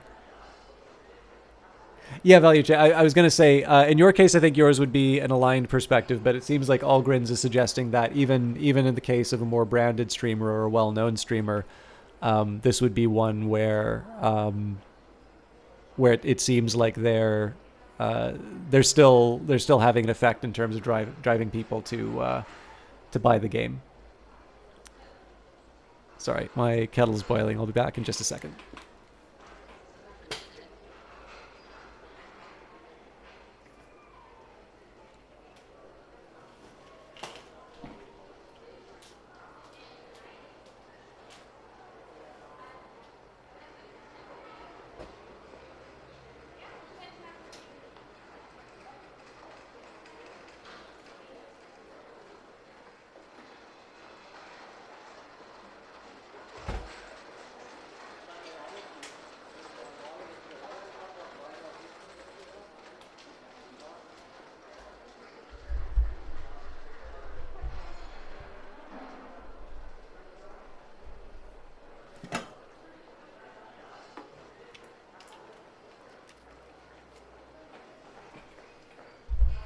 Okay, sorry about that. And actually, if you can just give me a quick second here, I wanted to double check something.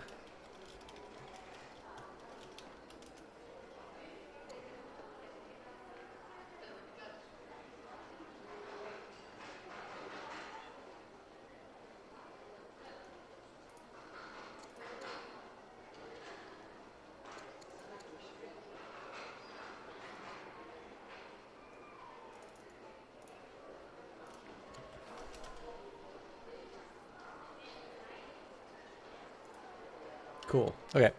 But yeah, so what he sort of indicated was that, like, so he was talking about what it takes to become successful as a small game, and one of the factors he sort of said, if you don't have, sort of this thing or that thing, you need to appeal to broadcasters to play your game, and then this sort of implied a degree of readability on the game. So he sort of said, for this game, it's there were a lot of comments. This is, I don't really understand what's going on, and that this may have led to more disappointing sales. And yeah, Algrins, I think everybody gives an opinion of what they're playing, although I do still have some skepticism as to whether or not they're actually influencing opinions as much as people sort of think they are. Keep in mind, too, my perspective here is when I go to some sites that are trying to connect developers with streamers, some of their requirements are like 50 concurrent views. At 50 concurrent views, you are well into the top 1% of streamers on Twitch. I think most developers actually have very unrealistic ideas about what even a higher tier stream is. Because like the thing is like you go on stream and you see people with like thousands of concurrent viewers, right? And it's like, oh yeah, 50 is a pretty modest expectation. But it's like the distribution, it's kind of like any power law that you see, right? There's a very high concentration in terms of the overall viewership, and then more or less everything is something within the single digits. I think I believe you may still be within sort of the top 25%, even if you're in the high single digits, which is shocking. Keep in mind too, this is averages, so like people's views will fluctuate. Anyway, sorry, I was trying to make a point about the system here, but needless to say, like I was interested to hear this perspective because this is somebody professional. They're sort of on the rise. They're somebody whose insights I want to pay attention to. But I was intrigued by this somewhat pessimistic view in terms of what indies need to become successful, and how it kind of felt that certain aspects of development needed to be shaped towards streaming, because I sort of feel like there can be very enjoyable games which are in fact worth making and playing, and should find an audience that don't necessarily read on a broadcast. And so this is just sort of to try and give a framing in terms of something that may not necessarily be obvious from the way that I've played, and I haven't highlighted it as much as possible, which is that when you play a game like Civilization 6, there's sort of one real feature that's going to determine your ability to produce things, and that's going to be production. So usually little hammer. And that production is going to allow you to produce a battleship, or it's going to allow you to produce... you can even convert it into technology at a slightly less favorable rate, but you can use that to produce anything, and you can switch your production lines to anything without cost, really. And it behaves quite differently in terms of old world. So growth will affect settlers, workers, scouts, and militia. However, training is a distinct resource, and again, there's a global pool of training, but there's the amount that a city actually produces. And so in that case, you would use, if you wanted to build a warrior, a spearman, a slinger, or a byreme, and then of course there's other units, but these are the ones I have access to, that's going to be taking a look at training, which is distinct from growth. As you can see that this city, which is, where is this? Is this Hippo Regius? Yeah. Slightly better with growth than training. So then all of this is getting to the question, why did I build the stonecutter? Well, because the stonecutter gives civics. Civics will determine the speed at which I build specialists as well as projects. And so this is actually why I generally want to build more quarries in each of my cities, even if I don't necessarily have an advantage for building quarries there. And that's because ultimately I can improve my civics by having certain types of specialists working them. And it means that buildings that I need, particularly certain types of improvements, will be built faster because of sort of those foundations that I've put inside. Now, it's not necessarily that obvious to see how it works because you see the civics up here as well as in here. And I actually think that this speaks a little bit more to the real world experience, because I think it's fair to say that there are cities that develop certain types of specialization. So it's not a mistake that the Netherlands are really good at producing yachts. So because I know all of you love the idea of the existence of billionaires and are fascinated by the idea of their ability to get yachts, you will know. So one of the companies I know is Feedship, which is that's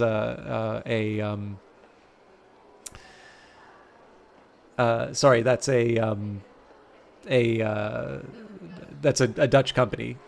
They did the Archimedes, at least. That was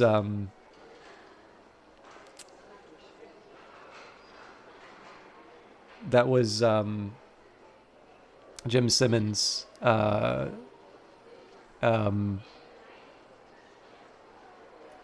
I've been looking for this link.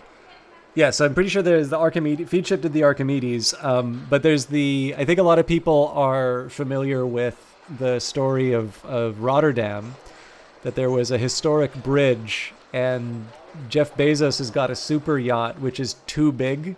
It cannot actually get past the bridge. And there was some talk about paying Rotterdam to dismantle the bridge to make way, like again, a historical landmark, to make way for the super yacht. And that's by Ocean Co., which again is Netherlands. So you have to admit, the thought that there might be billionaires who don't have enough yachts keeps you awake at night. The poor things. I don't know about enough yachts, but I mean, how dreadful to spend so much money on a yacht and then not be able to use it. I wonder if the Wikipedia article mentions the... Nope. But yeah, so it's like, well, why, what is it about the Dutch? Like, why are they able to make so much, why are they able to make so many yachts? And it's like, well, there's a whole bunch of history, right, that goes into the Dutch and their ability to build ships and the fact that they're really, really good at it. And so, again, like that's a very long, like that's well beyond the scale of old world. But that's kind of a real world example in terms of how a set of specializations due to a particular set of historical circumstances have actually led to this historical curiosity, let's say, of the fact that if you want to see, there's actually websites that are dedicated to following and like checking out which billionaires' yachts are moving where. And there's a couple of videos you can actually see of them kind of arriving in different ports. But in this case here, right, like you can see how in this game they're modeling something that's kind of true, right? I mean, you can even think of this in terms of different different cities in terms of history, right? There are some cities which are really known for particular things, particular outputs, or particular feats of bravery or what have you. And again, all of that maps to the breakdown of these resources, growth, training, and civics. But to the earlier point that I was making about whether or not it's the most readable in terms of Twitch, it's maybe not so clear why I would pick something like a Stonecutter, because it's a couple of steps removed, right? It's not that I'm trying to improve the civics at this higher level here, although, certainly there are cities that do contribute to the global civics pile. What I'm particularly interested in is my ability to sort of shore up the ability to shore up my civics production within the city, because I know that I'm going to want to build more fishers and acolytes than I am going to want to build biremes. And that's kind of the logic. So again, that was a ridiculously long anecdote, but it did let me brew my tea, and hopefully I didn't lose everyone on that example. Also, I just wanted to take a quick look. So, because MATN is pretty big, I think. I've never talked to him once, but he's shown games that made you do the "oh shiny buy" thing. Valiant Cheese says, I think if someone's positioned themselves as a reviewer and recommender, then that's probably going to be a slightly different space from where a lot of streamers operate. I don't know. I don't really watch anyone who doesn't give their opinion on what they play. Valiant Cheese says, I come to see someone play games versus I come to get recommendations of the games that they play. I'm out of the loop as I've never tried to stream. I don't know the actual being able to make it. Your job is like 100% not realistic nowadays without a ton of work. So you never really pushed into it. That's true. I mean, I think that's always been true. I mean, the level of attention that you need. Like, the thing is that the people who have the long-term advantage of being broadcasters are people who started broadcasting when it wasn't necessarily a viable career path. And so even then, like, the time to try and make it a career came and went without people necessarily recognizing that was that big window. There are still people who become quite large without necessarily having, the quote unquote overnight success. And that can still happen. But I think for the most part, those kind of days have passed for sure. And Valiant Cheese, for you, it's not really about being opinionated. It's about those opinions being presented and framed, how the audiences are receiving those opinions and taking them. For me, my perspective on how this shakes out. Yeah.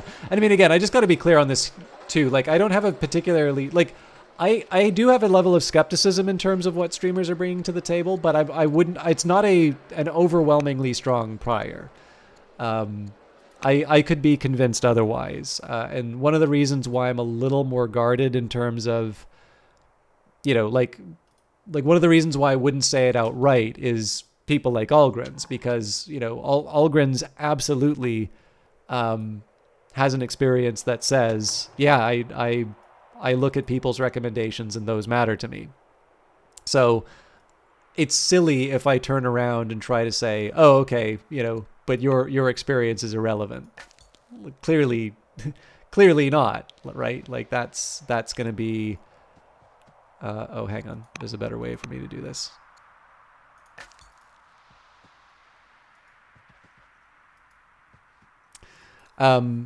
Clearly I need to take the perspective of people who have not, maybe who don't exhibit the behavior that I kind of assume is the standard, because that may be an indicator for me that I'm overstating the case.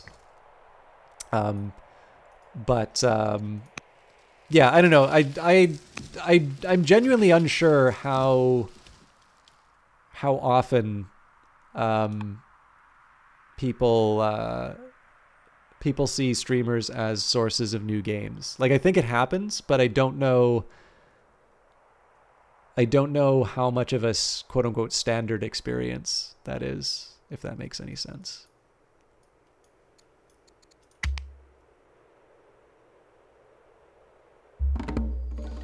The time has come. We can either seize control of the court and adopt tyranny, or we can allow for the creation of a national constitution. So tyranny will give me an additional 20 training a year. They will also get 8 gold per military unit in their territory. I will see a reduction in civics. Of course, we've already invested quite a bit in our civics, so that's not a terrible trade-off.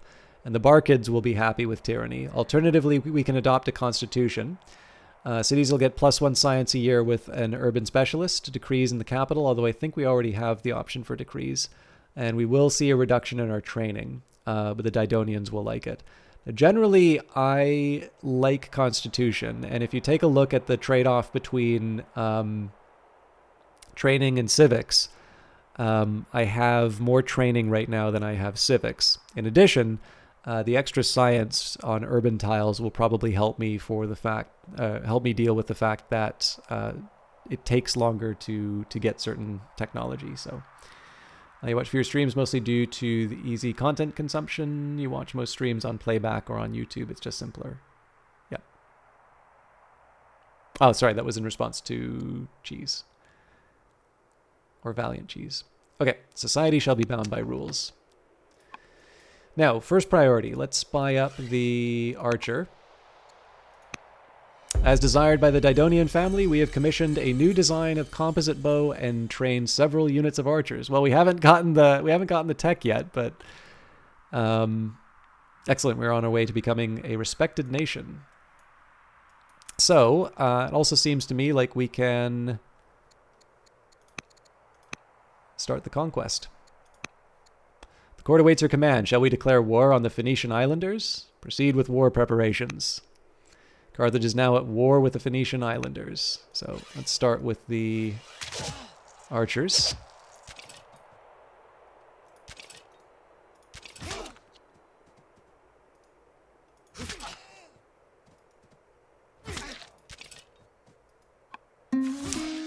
As they loot the island colony camp, our soldiers free a group of terrified prisoners. These ragged men claim to be skilled laborers from a rival tribe, but our units suspect that they are enemies posing as captives.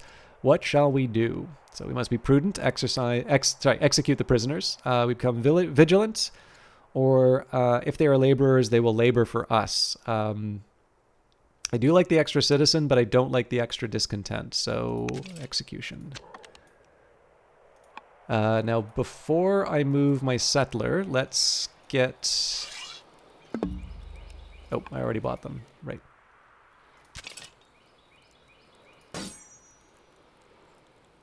So I'm a little reluctant to do this because, yeah, okay.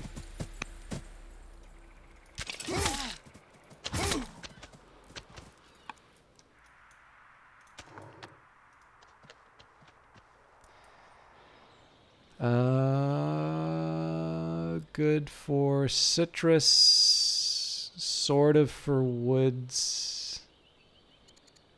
So definitely not Barkid. What was the other city that I made? Right, so I made a Didonian city. Oh, did I really? So this would have been better as Barkid. This would have been better as Meganid.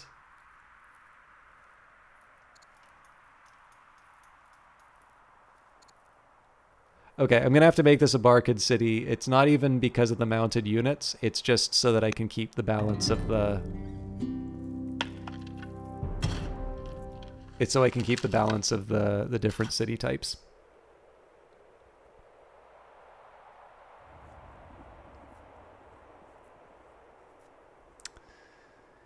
Okay.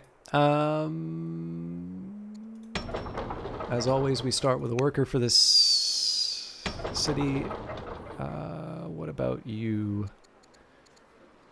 Okay, no citizens. I think in this case I'm going to build the walls. We're still okay for stone. Yeah,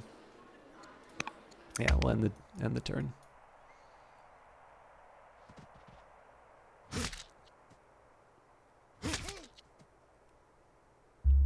An emissary from Greece has arrived with a request. Tyrant Galon the Capable of Greece is drastically short on resources for his latest project, a magnificent temple. If we could lend him some, he would be very grateful. So, whoa. I like the favor, but 370 stone is a lot to give up. Sadly, we're in no position to give aid. Mago is you and the governor of Carthage, so we can upgrade Carpenter. He'll become better at building ships. Cultivator, better for farms and groves. Or we can upgrade Courage. I think we're going to go for the Courage. As I've said before, I tend to like getting the extra extra base stats.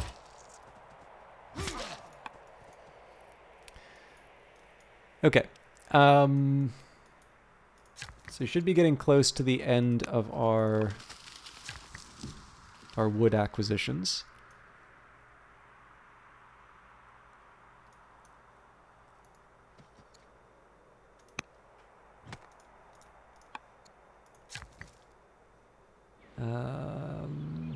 Pyramids, eh? Let's start with the pasture. Let's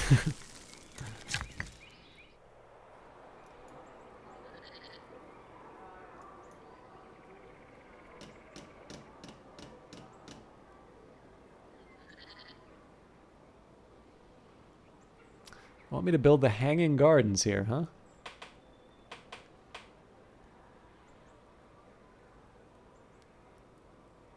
So the extra growth is really tempting.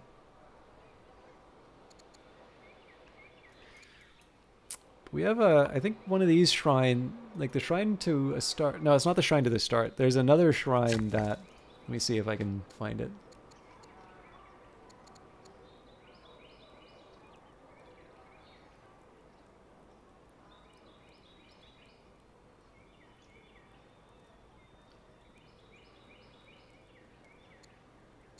Like the hard question for me is not should I build a wonder at all. It's just should I build it at this particular time.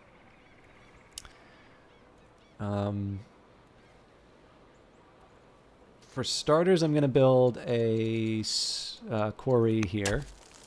So this is just taking advantage of the adjacency to the mountain. I'll probably build an iron mine here as well. Now, for this guy, ooh. Okay, we've already moved these, that's fine. Let's take, I wanted to get an extra order just so I could cut the tree here. So I'm at 18 and 15. I probably didn't need to do that now that I think of it. Yeah, actually, hang on. If that's the case, how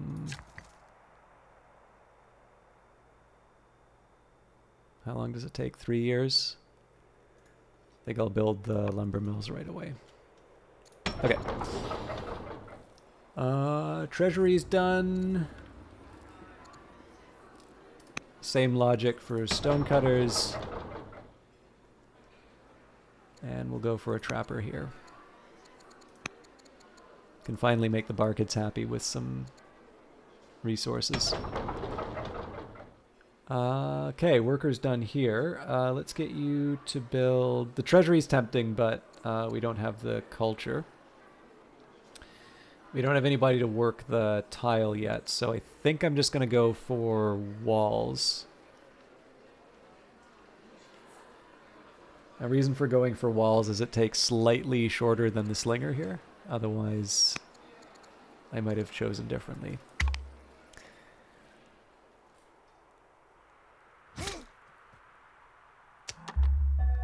Okay. I want to try and wrap this up as soon as I can. Excellent. Their lands conquered, the remaining island colony people scatter to the four winds. Oligarch Balzel the Younger, head of the Didonian family, approaches you while out on your afternoon walk. Congratulations, my lord, on your recent conquest. Our might leaves no room for doubt about our superiority over the island colony people. You continue your walk, Balzabel shuffling along beside you. Now is the time to reflect this plain truth in our laws, to put the Phoenician islanders in their place. So we could say, yes, now is the time, and we gain slavery instead of freedom. Still your silver tongue. The laws are not yours to choose. Now, this has a pretty profound consequence, right? Because they're already cautious of me. But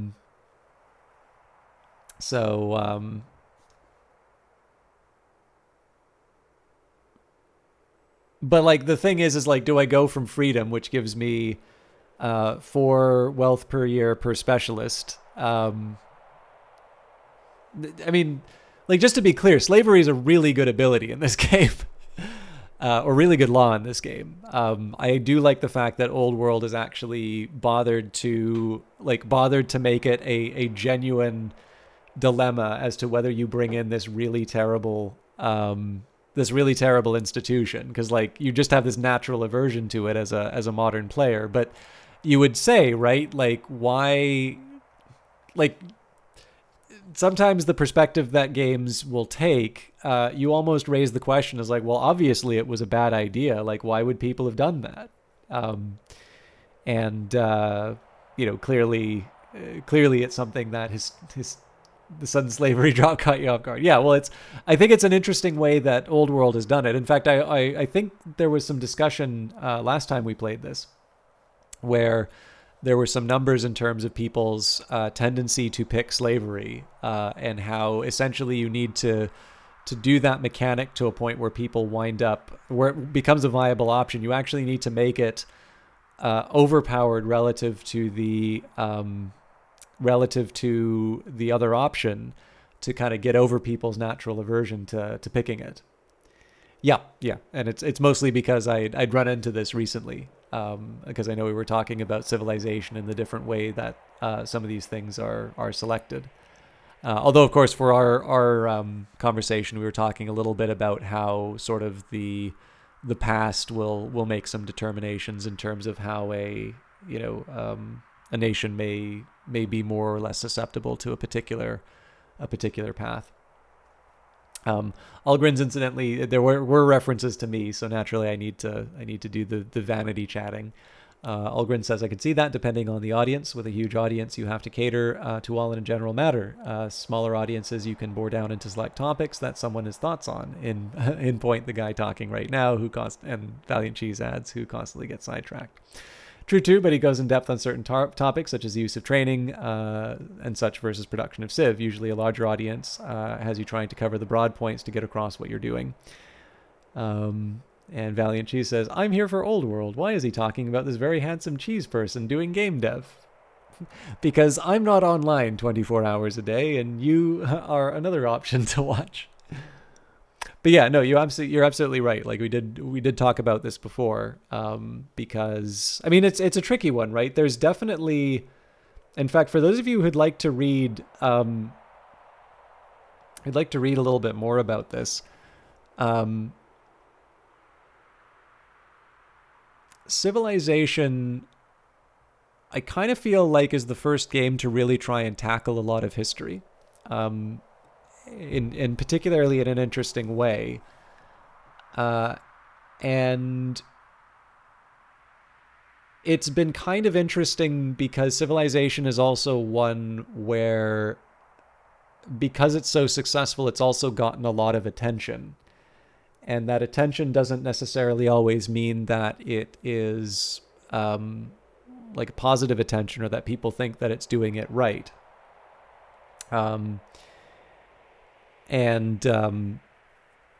I think some of the earlier criticism was really off base, but you can kind of understand that because people maybe didn't quite have a clear understanding of like what a video game was, and why certain decisions needed to be made in the service of a good game.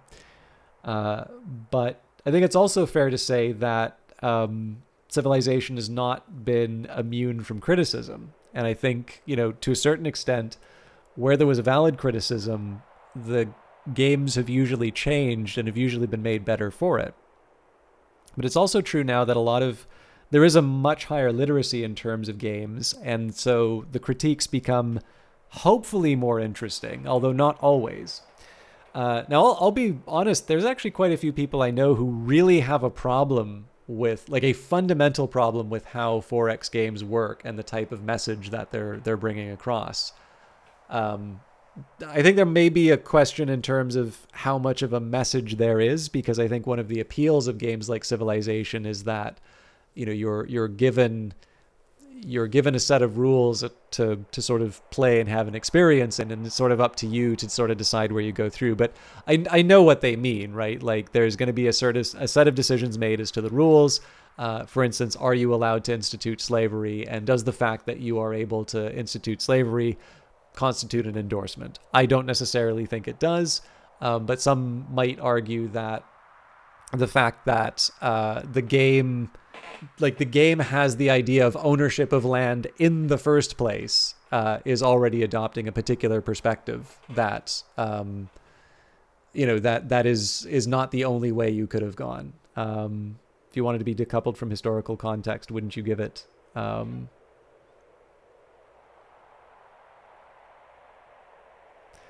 Yeah. On the other hand, like I also don't think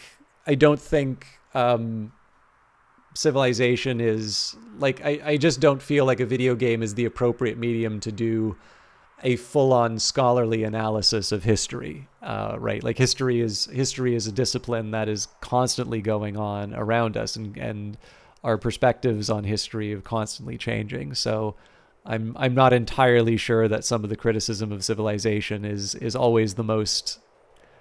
I'm not always sure it's the most fair in terms of, you know, acknowledging that it is a game and that it is going to have to do what it does in those confines. But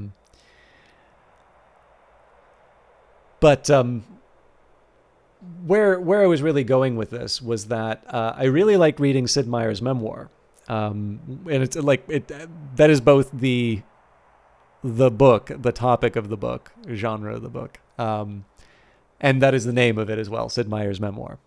And he does actually have some interesting perspectives in terms of the responses to Civilization. He definitely does not accept all the criticism as necessarily fair or valid, but he does take some of it on board as well. And I think it's really interesting to hear a developer's perspective, particularly somebody who's been with that franchise for decades.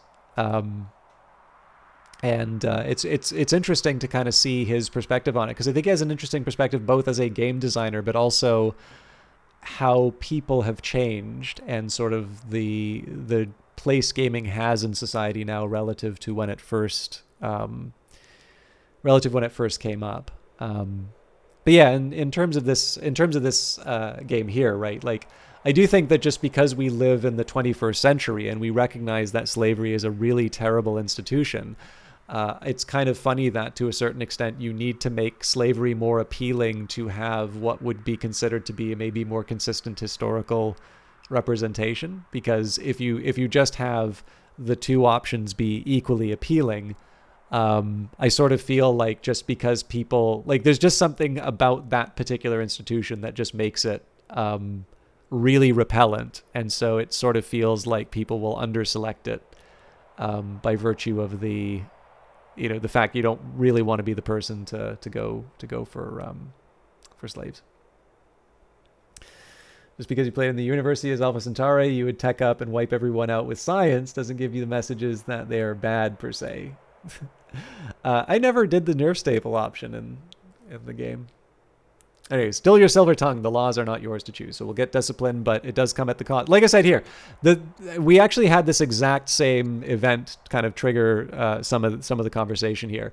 What I think is most interesting about it is not just the idea of the benefits of the mechanics, although that does have sort of a weight, but it's actually also the lobbying from powerful families leading to that, right? Where if there is an overall force in the society to drive you down that path, like, how committed are you to retaining your freedom laws when doing so will potentially cause rebellion or will potentially cause other difficulties? And I mean, one need only look to the U.S. Civil War, right? There's no shortage of people who would have said, you know, you can you can avoid a lot of trouble if you stop being so strict about this particular thing.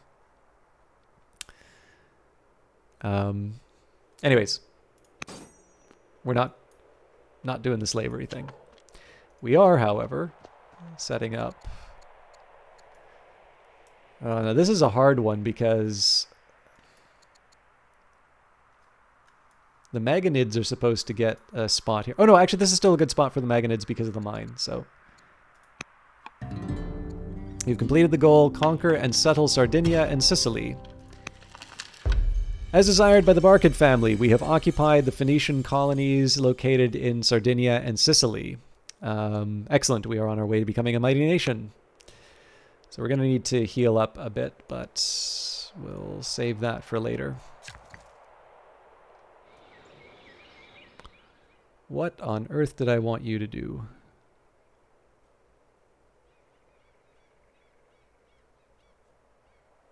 I do want to start building some of these improvements, but I think here I was just going to wait on the forestry, so we'll get them in place. Now, I don't have the same problem with this guy.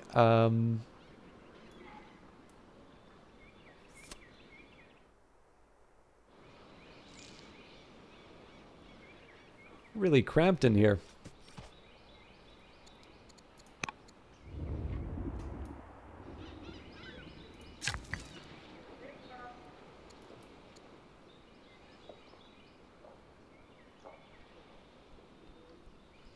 I'm not opposed to the garrison, but it does deny me the opportunity to add a pasture here. The hamlet is an urban improvement. Not the most critical for me to be getting right now, but again, I run into that dilemma of how committed am I to urban expansion.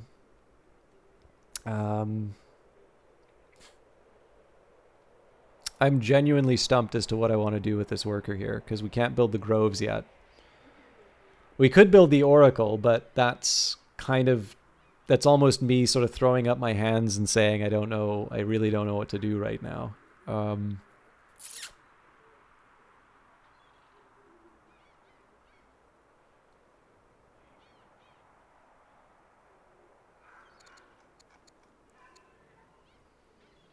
I wouldn't say no to a quarry, to be honest.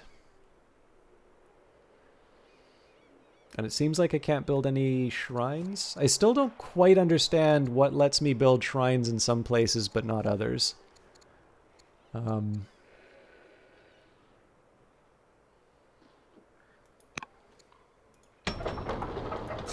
Okay, so if I follow the game's advice and I build the oracle, what does that get me and what does that cost me? So it's an urban improvement. Gold per religion. The tech card hand size is probably the most appealing. So the other question would be, well, what if I build it here? Okay, that's not an option apparently.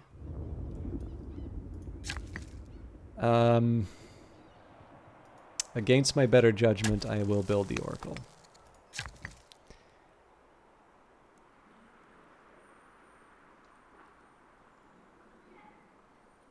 I'm definitely inclined towards a quarry here, although the pasture would be nice.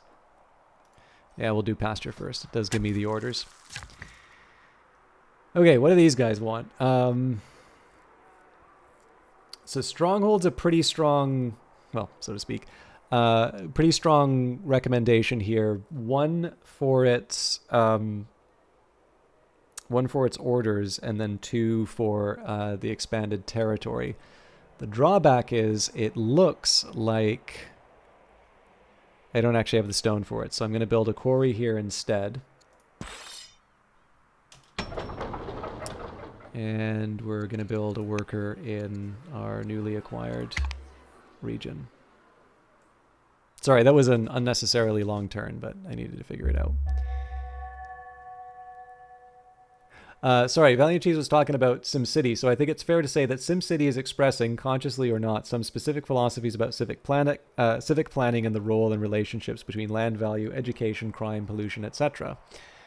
and it's important and healthy to interrogate that. Yeah, I definitely don't want to imply that I think it's bad to engage in this sort of as you say, questioning or interrogation of some of the ideas underlying the games that we play. I do sometimes think there is a strong tendency to abandon the principle of charity, which I also think is important in terms of moving on with that. Because, like, one of the things that disappointed me the most when I was playing Hellblade Senua's Sacrifice was that it felt like there were some people there who said that the game could be perceived as the cure to mental health problems is just finding a boyfriend. And because it could be perceived that way, it was as good as the game being written that way. And I'm not really sure I believe that.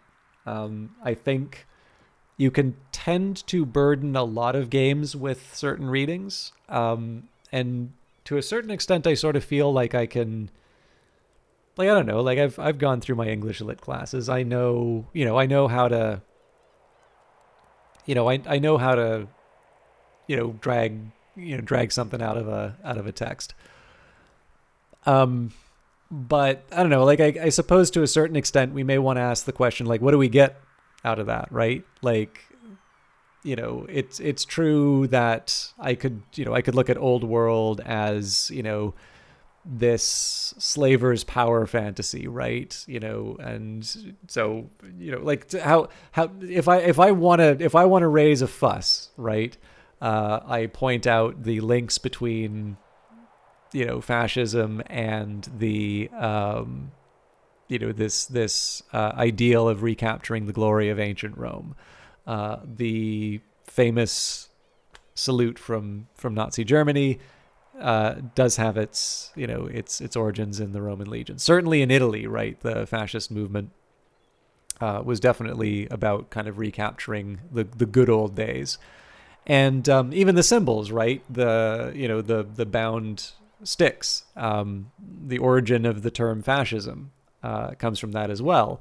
And so the fact that you can play Rome and that you can impose dictatorship and slavery, all things that, historically happened, you can just say, well, this is an alt-right power fantasy, that's specifically dog whistling to the, not even dog whistling, but like, it's specifically appealing to the worst possible parts of the gamer culture, and it should be condemned for that. And it's like, well, there's very little that's factually wrong in terms of things being present in the game, and yet I don't think you could look at this game fairly in its full presentation and see any of that there.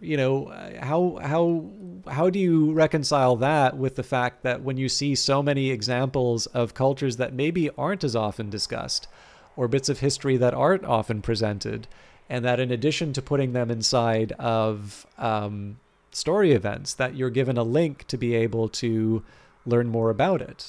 That seems to me to be very counter to the type of project that's being not even implied, but heavily stated. Now, obviously, I'm creating the most unreasonable old world reviewer possible.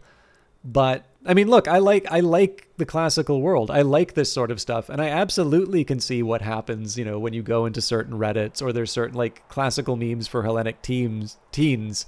Every once in a while needs to come out and say, by the way, in case you're a jerk, you should know. Here's what I think of these things. And I mean, again, like, as far as I'm concerned, you can.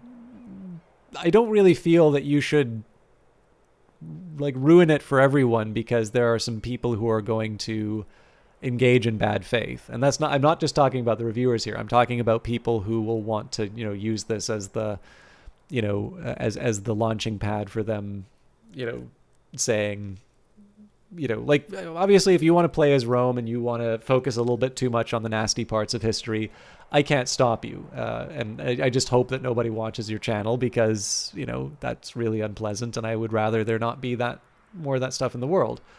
But I don't know, right? Like that's the more extreme version, I suppose, of what I encountered with Hellblade: Senua's Sacrifice. I actually thought it was a very good game, and I thought it was one that probably should have been paid attention to for its representation of mental health issues. It seems like they made a genuine effort to try and understand and represent it well in the context of a game. It doesn't mean that it's above criticism, and if there are cases where they sort of had failed, I think probably that team above all would like to know in terms of ways that they can do it better, especially because they're making a second game. But I think to a certain extent, if you're just going to reduce it down to the fact that it's like, I can pull this out of it, and therefore it's as good as it being present in the game, I sort of feel like it's the wrong way to encourage developers to do interesting things like that, because this stuff doesn't come easy. Like, people do need to take time that would otherwise be put into other things. I have to assume that it would have been easier to make an off-world trading company too, which maybe doesn't require as much research. It does seem like they research for off-world trading company as well, but I'm assuming like once you start looking at science fiction, presumably you can have an easier time and move on to making your game rather than doing lots of research. I mean, there are nations in here which, at least for some part of history, people thought they may not have existed, and Mohawk put the time into reading as much as they could and putting as much as they can about that history in, and I think it's really cool that they did that. So, like I said, it's a tough one. It's always hard to bring up whenever people start talking about criticism of 4X games, because I don't ever think we should silence those kinds of voices, but I also think there's a certain responsibility for people to do so in good faith. And I sometimes think, Valiant Cheese and I were talking about the humanities the other day. I really like the humanities, but I think one thing we've often lost is that there is a benefit to a well-rounded education. And I think sometimes if all you're spending is, like, if all of your courses are just on, various forms of critical theory, and that's the only thing that that's going to be the only lens through which you view all the entertainment that you see. And there can be some fun and value in doing that, but I think it's also important to build. And I think to a certain extent, we've become a lot more adept at tearing things down, and sometimes for maybe less than useful reasons. I mean, sometimes people just tear something down for a take, and I don't know. Like, I wouldn't. I mean, I like Old World already, so I wouldn't want to do that anyway. But something really wonderful like this, to be subject to criticism. Not that I'm saying it is. I'm just this is obviously newer than Civilization, so it's a useful hypothetical. I don't know, to tear down. I mean, let's even just say, because we know that Civilization's been the subject of criticism, to try and tear something really wonderful like that down for the benefit of a take, it kind of feels like a misaligned priority.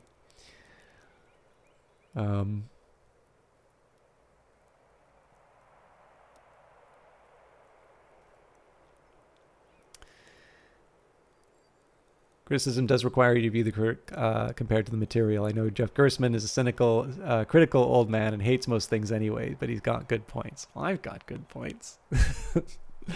I'm really tempted to go for drama for the music, but the Odeon will also be helpful because we're a little thin on urban buildings right now. There's nothing directly related to my two goals, so this will also get me a draw a little bit faster. So yeah, drama it is. So our goal right now is to build as many lumber mills as we can. We got 38 years, so we actually need to find the silver first. But, all right. So I think I was going to build a quarry here. Eventually I was going to build the stronghold, but extra quarries are not bad. Let's also see, so we know the Greeks have some silver, but it's not certain where more sources lie. They could be beyond the western borders of the Numidian settlements. There was once silver in Hispania, although it may be depleted by now. So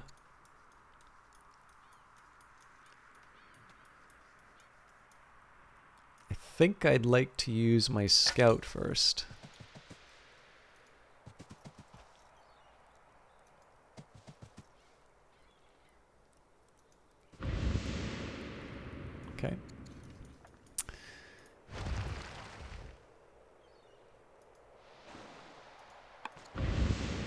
Aha! Phoenician colony. Oh, no!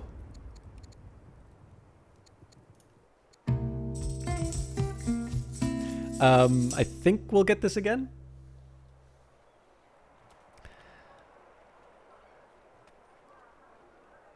The Grove of Oligarch Balzabel the Younger. Balzabel the Younger. After a long day at court, you repose upon the palace couches with tyrant consort Didamia the Diplomat, telling her of the day's most notable event. You were walking outside the palace and found the nearby family grove of Oligarch Balzabel the Younger. After offering to buy the grove, you were rebuffed by a swearing and cursing Balzabel. I might have a solution, Didamia says, a smile darting across her lips. I will host a festival. You know how much Balzabel loves those. I will make an offer she can't refuse. Should we accept the offer? So he could say, yes, my dear, that would be lovely. So Didamia the Diplomat becomes debauched. And I believe she is actually running a... Yeah, Hadramentum will get... All right. So, no, we really don't need it. I get extra discipline, which will be good for our money. Now, unfortunately, my wife becomes upset with me. Oh, okay. So there are going to be... There's two big consequences from this. This is actually a... this is another really great example of where the game really throws you some curveballs here. So, what's the cost here? Well, you know, I let my wife do what she wants. She becomes debauched, and I strengthen ties with, remembering it's Oligarch Balzabel, right? So in this particular case, this will help me with my relationship with the Didonians. Now, alternatively, I can say, all right, so I'll gain the extra discipline, but that comes at the cost of disappointment. So she's 60 relationship with me so far. Disappointment would turn it minus 80, so that would turn that negative. Now, the oligarch being suspicious of me is not as big of a deal because she's 66. But it's genuinely a tough one. I think in this case, I'm going to say go for it. This does mean at 34, we're going to have a governor that's creating a lot of unhappiness in the city for a long time. But I just don't like the idea of a...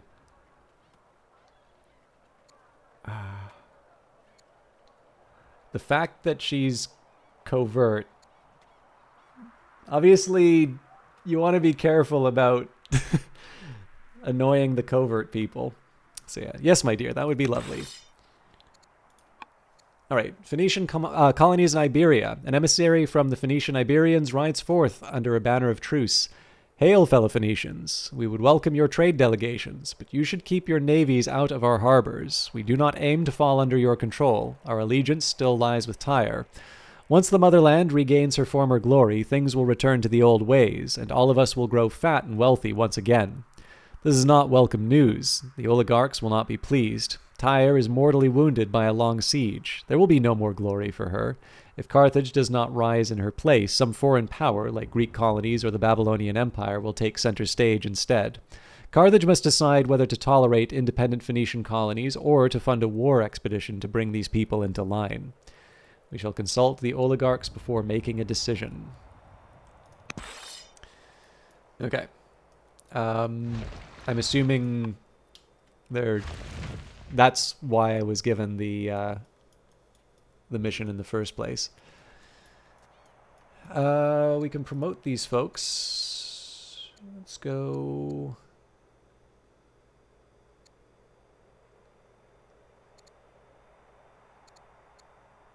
I think I'll do fierce, oddly enough. And you know what? I'm actually going to keep them in place. What I would prefer... Okay. I do want to explore with my ships, but let's make sure that there's nothing else for me to do with my... Let me just make sure there's nothing else for me to do with my workers. Okay. Citizens, I'm mildly... I think I... Oh, God, this is a tough one. So I'm slightly more inclined towards the Acolyte because culture, wealth, science, and the improvement of Carthaginian paganism. The dyes would be nice. And then the extra orders would be nice, because I'm running out of orders a lot. I think I'm going to go for the Acolyte, though. Okay, we'll skip you. We can promote you.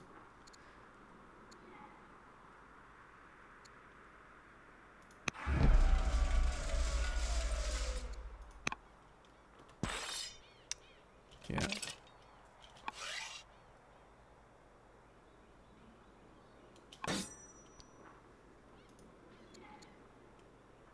It's already got guard 1.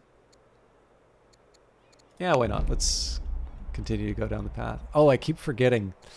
Okay, we gotta undo all of that. That all takes orders.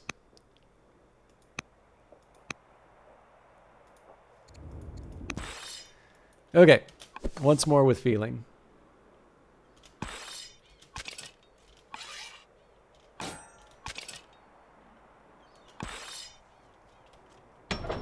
Ah, darn it.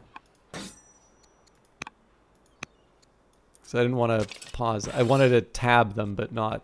Yeah.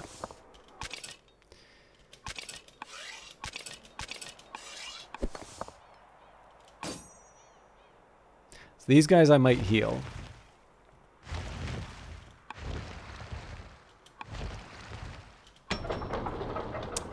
Okay, they finished the stonecutter. Again, that was towards the civics. I guess I need to... I think we already made this choice, didn't we?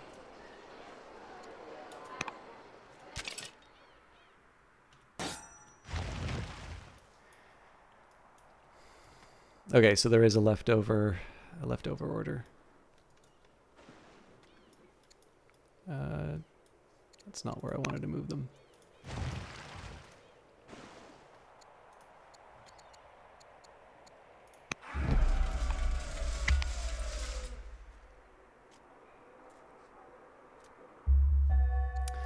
Prince Hasdrubal, your son, now has the scholar trait. A new game has become popular in the Balearic Islands. Rumor has it the game is a variant of another game played in far-off lands, though nobody knows for sure.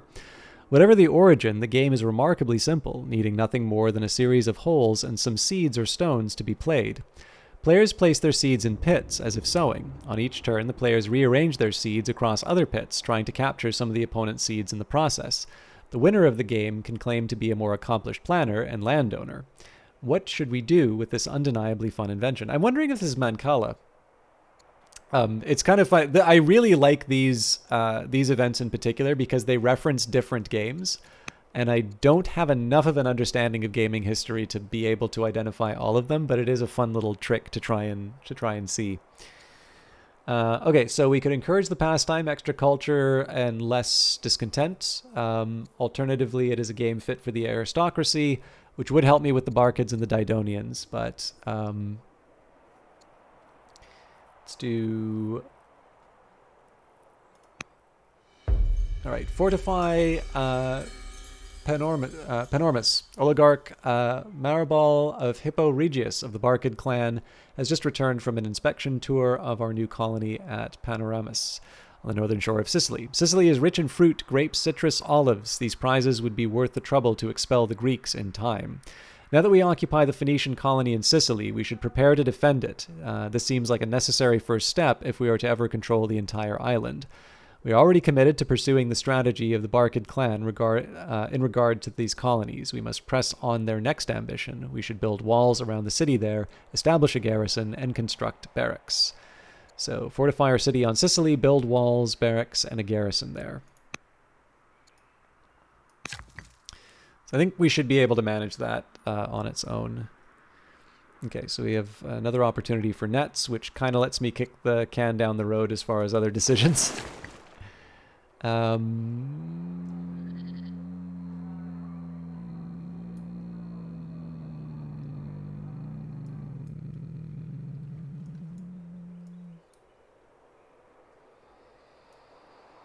I'm kind of picking the pocket of Hippo Regius, but I do like the idea of getting these lumber mills built faster.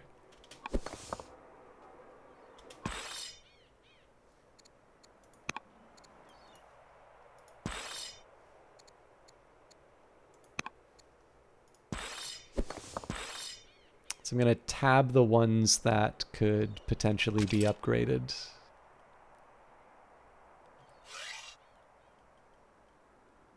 Or I otherwise have use of.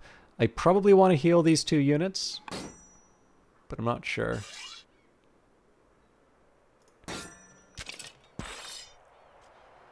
Definitely skipping this one. God, there's so much to do.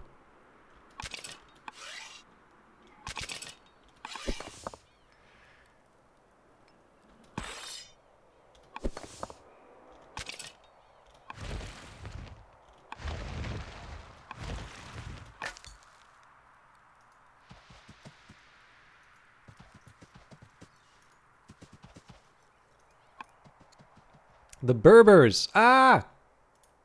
The Berbers send a delegation to make contact with our forces in the field. Word on the wind speaks of your rising strength. Your great city is far from our lands, though.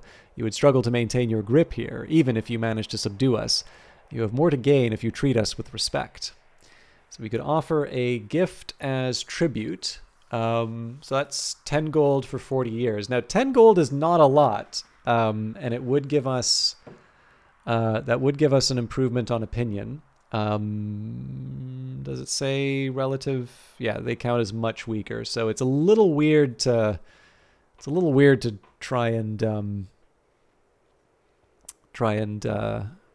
pay them off. The tribe is distant and unimportant. If they contribute a unit of troops, they may retain their autonomy. Oh man! And all those who do not bow before us shall be destroyed. That is very tempting, but how in the world am I... They're absolutely right that it's going to be tricky to maintain relations. So, weirdly enough, I am actually going to offer the gift and tribute, because buttering them up will allow me to... it will allow me to buy out their units when the time comes.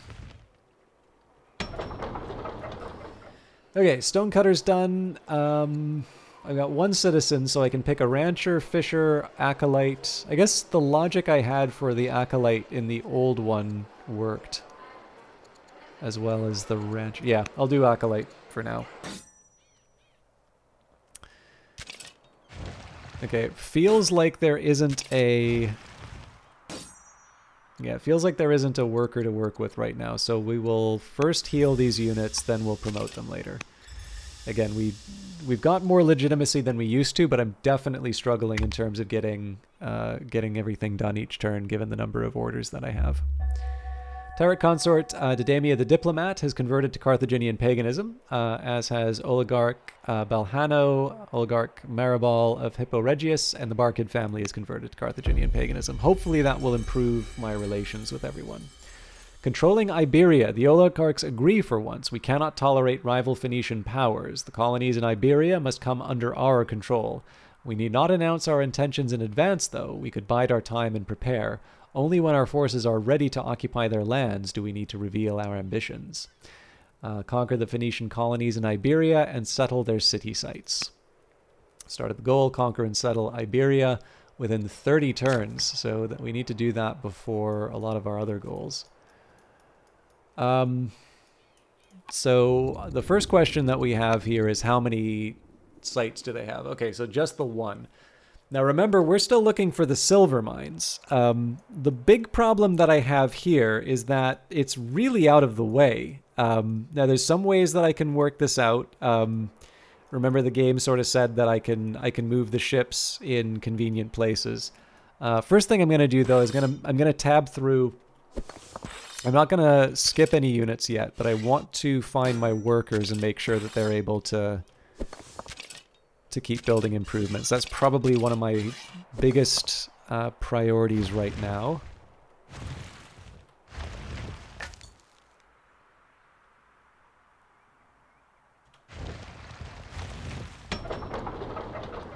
Okay, Fisher's done. I've got 2 citizens, so there's definitely a strong tent.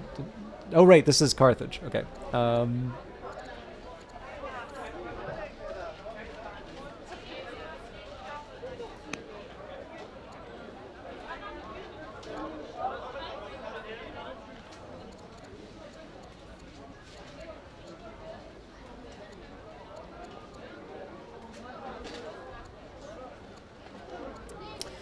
I think the growth is probably going to help me a little bit more because of the need to build settlers. Now, Oya, Trapper makes the most sense because of the orders. Okay.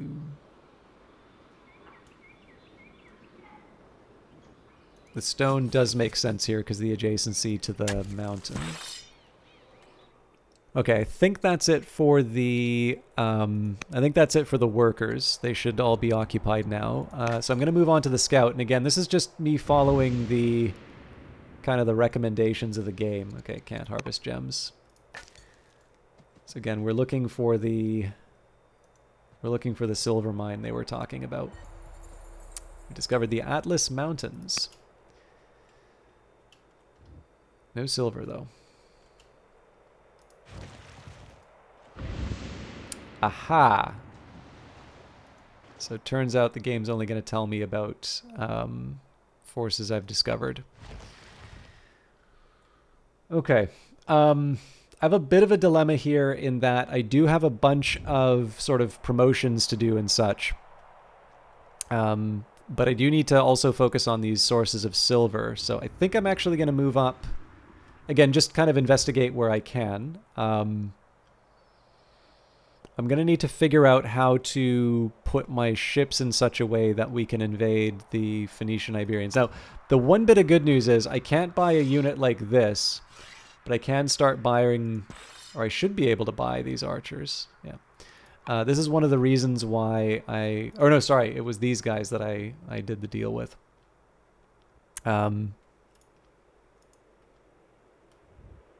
Okay, well, sorry, the game's already told me that there are three sites. So yeah, finding those is a good idea.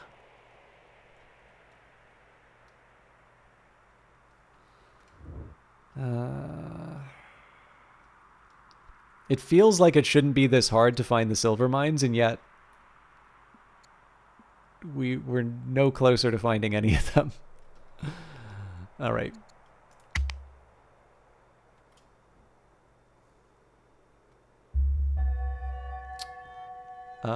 Salfonsiba the Younger has converted to Carthaginian paganism, as has Ashtonat the Younger and Oligarch Balzabel the Younger. The Maganid family have also converted to Carthaginian paganism. Okay, so as always, I want to take a quick look at the tech tree. Let's figure out what my overall goals are. Now, I'm pretty sure I have to do military drill for the barracks. So the logic behind that, so again, build lumber mills and chop wood. We already have the tech for the lumber mills. It's just a question of getting them built in time. Discover 3 sources of silver. That's going to happen through scouts and ships. Garrison barracks and walls at Panormus on Sicily. Well, in that case, we have the ability to build walls. We do not have the ability to build barracks yet.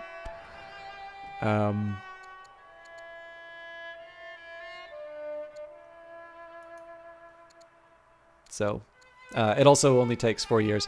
Now, again, it's a bit of a drawback, right? Because something like Forum would be nice, given the fact that epics would allow us to get extra culture for our conquests, and the fact that, you know, we are going to be taking out a few settlements would be helpful as far as our culture is concerned. But yeah, obviously military drill is where we go. The game's recommendation says an essential step towards unit upgrades and promotions. Military drill unlocks the Rally Troops mission. For a one-time boost to your training stockpile. Military drill also allows for the construction of barracks, which increases the training output of your cities and generates XP for any military unit on the same tile. This ensures that your army grows stronger even during times of peace. Okay, so again, priority goes to workers that are not currently occupied. We more or less know how this is going to go.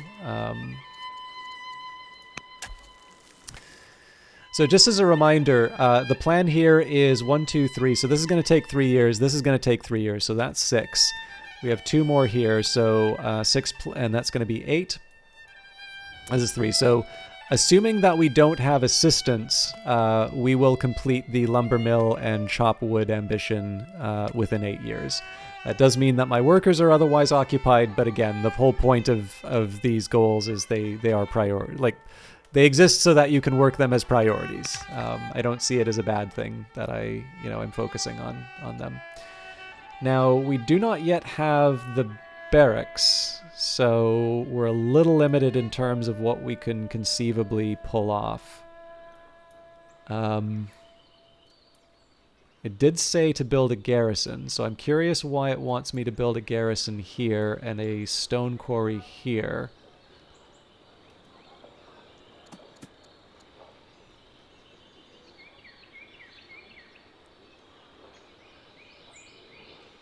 I think I prefer the idea of the garrison closer to the front. Okay, we might do something with you, but again, we only have 8 orders, so I have a feeling most of this is just going to be tied up with our scouting.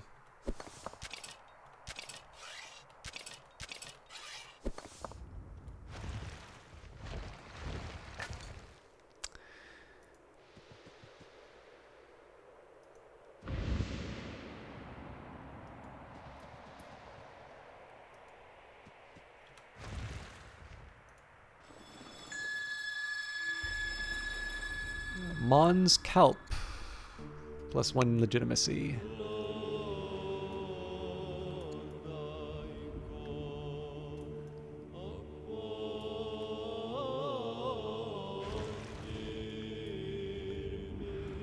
Wow, we really chewed up our orders. Oh, we've located a source of silver. And that is indeed in one of the Greek colonies. Okay. So I'm looking for these things. I'm curious if I...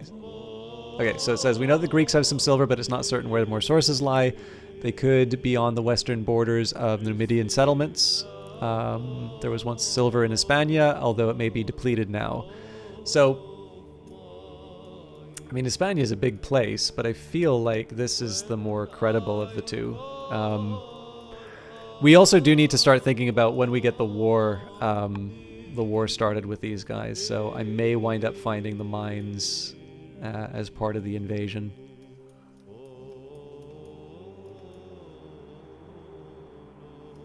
We'll see.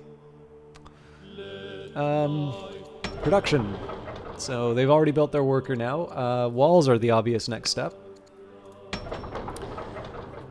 Alright, stonecutters down. We have 1 citizen, so I can do a rancher for the extra orders. I'm pretty much locked into that, I think. I would like more civics, but I don't have an option for civics. And again, we'll follow up with the rancher. Okay. That was a pretty straightforward turn, but it's really interesting to see this one. I feel like this is largely a function of my orders. But I definitely feel that this particular scenario, so this is the second of the Rise of Carthage, I definitely feel quite a bit more, like, it definitely feels like everything's kind of going more in order. Like, I don't feel, I feel a little more constrained by what my current goals are relative to the time period that they have. And I realize that can come across as like a negative, but I actually kind of like it in the sense that I've got a set of very clear objectives and I'm trying to think about how to best achieve them. I am a little concerned that I'm going to have some trouble getting some troops into Iberia, but we'll think about some ways around that. Prince Hasdrubal is never far from his horse. He is an equestrian. Your newborn, Duchess Zmorod, arrives in the dead of night during a howling railstorm. The mystics of the court view this event as a very bad omen, and they warn us of coming turmoil. So we could sacrifice cows to our chief god. We do not have the wood for a great ritual fire, or do nothing. This is mere superstition. So no, we will sacrifice cows. Nasma is the governor of Hippo Regius. So we can make her equestrian for mounted units, carpenter for better ships, or improve the courage. I think I'll do courage. And then Didemia is your wife, so we can make her warlike, which would give us extra training per culture level in Hadrumentum, intelligent for extra science per culture level, or we could boost the courage, which would boost the global pool. I think I'm actually going to go for intelligent because we've always struggled to, well, not always struggled, but we do have that penalty to the speed of our research. Okay, let's think a little bit about next steps for this existing city. So definitely there's a temptation to build a quarry, and this is a really good spot for it. Well, okay, there is actually one small drawback, which is I can't build a little triangle like I normally do, or like I normally try to do, let's say. Still think it's worth it. All right, so I was going to build a stronghold here. It looks like we can't afford to do it. I could also try the Hanging Gardens, but I'm curious. Okay, it's the Stone in the Wood. So yeah, we'll go for a stronghold because that gets me access to a special unit. Again, probably not going to be able to do the promotions yet. I don't need them. This is one of the drawbacks, right? You can see how I'm setting aside so many tasks that I want to do just because of the lack of orders. But again, we have particular circumstances we find ourselves in. And I'm sort of trying to make my decisions based on that. Yeah, I mean, it sure is tempting to try and take the Berbers.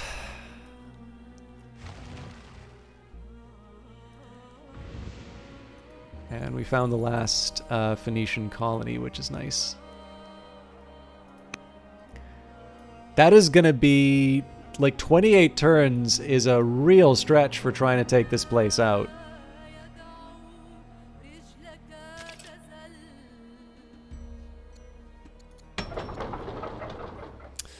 Okay, we don't really have a lot of options here. We can put the time in, so it's going to take 4 years to get another citizen, so I could go for the Master Acolyte and have an extra year, or I could get around to building things like the walls and the treasury. Now, we don't really have a garrison for this, so I think we'll upgrade the Acolyte for now. But I do eventually on my cities, I would like to... I'd kind of like them all to have walls and guardians, and that's just to try and pull back a little bit on the cost of the discontent. But I think that's it for me tonight. What I'm going to do is I'm going to save the scenario, and then we'll turn over the turn at the start of next stream. Just a reminder that I believe it is a provincial holiday in my province, and it seems to be a provincial holiday in a lot of provinces in Canada, so I'm more or less sure that I'm not going to be working on Monday. What I've done here is I give myself the option to take the day off for the holiday. No problem, Valiant Cheese. Thank you very much for hanging out. Let me put it to you this way. So, in practice, I have wanted to take the time off, but then I have announced in the week prior that I was going to stream and only realize after the fact that there's the holiday. So, I'll put it to you this way. My preference probably would be to take some time off, but it depends how I feel on the day of streaming. And the reason I say it's my preference to take the day off is that when you get into a habit of not taking days off, you feel really stressed out and tired. And, I am kind of noticing about the fact that, I'm ending close to midnight now because I started quite late. And I've been starting late more and more often. So if I think it will be good for me to just kind of catch up on a bunch of things and rest, I'm going to take the option of not streaming on Monday. But as always, I like Old World. I like being able to broadcast for you, and so I'm reserving the option. And if I do wind up streaming on Monday, I'll announce it. But maybe I'll just say please don't have the same sort of expectation that you normally would on a Monday broadcast, because this is one of these cases where I actually have been able to announce to people ahead of time. But one way or the other, we will be back to Industries of Titan on Wednesday, and then on Friday I'll probably do some out there, but I might even just do more, I could do more Old World. I could do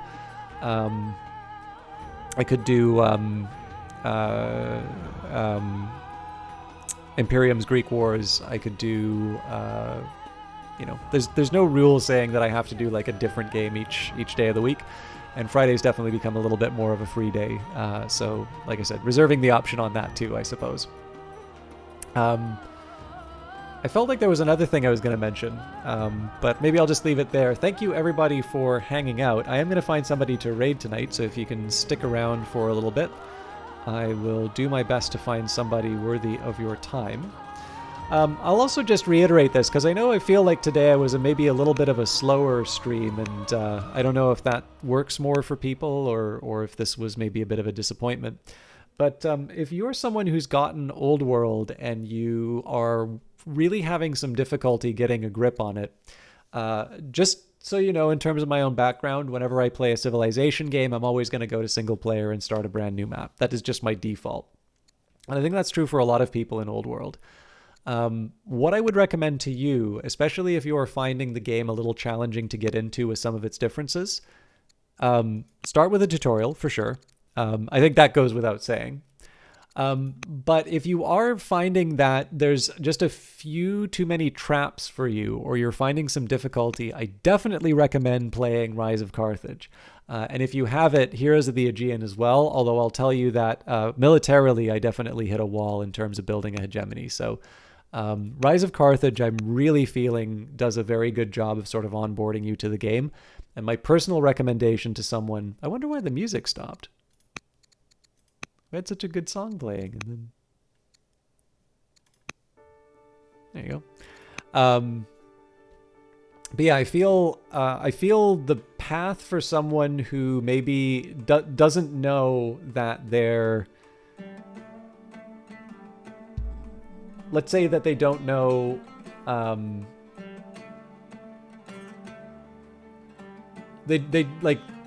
they don't know if they have a firm grasp on the game's mechanics yet. I would say probably the best path for that would be tutorial, Carthage scenario, and then either Heroes of the Aegean or the single player game.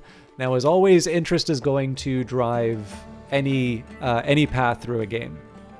So what I mean by that is, if you are all about ancient Rome, none of the scenarios currently have ancient Rome, and so you may want to jump into the single player game, because that gives you a chance to play something that interests you, and that will allow you to kind of get through whatever troubles you have with the game, and you just wind up finding another way of being able to to get over the hump. But for those of you who are finding maybe just a few things counterintuitive, or you're maybe having a little difficulty determining what your priorities should be in terms of the game, that's definitely one that I struggle with. I think the scenarios do a really nice job of sort of putting you in a little more of a restrictive environment. It's not that the goals don't give you anything to work with, but I think they do a nice job of sort of putting things in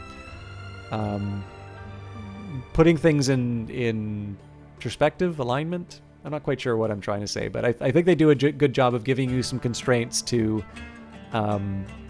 try and help you learn the game. And if you haven't checked them out, again, they're different from the Civ scenarios. I do actually think they're a very good. I think they're a very good tool for learning. I'm actually really short on people to host tonight. Does anybody have a recommendation? I think I might be able to host Terran Rouge, who's currently doing Cyberpunk 2077. But other than that, I don't know if I have that many people I know online. Oh, actually, Fruit Melody might be streaming. No, okay, actually, it looks like Fruit Melody's just starting, so I might actually host her because she's currently doing some art.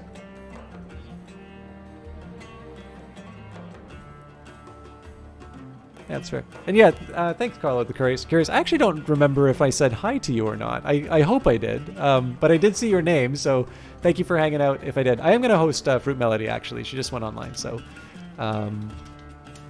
yeah, so Fruit Melody is currently doing an art stream. So it says Shiggy Bun Emotes, so I think this is a commission.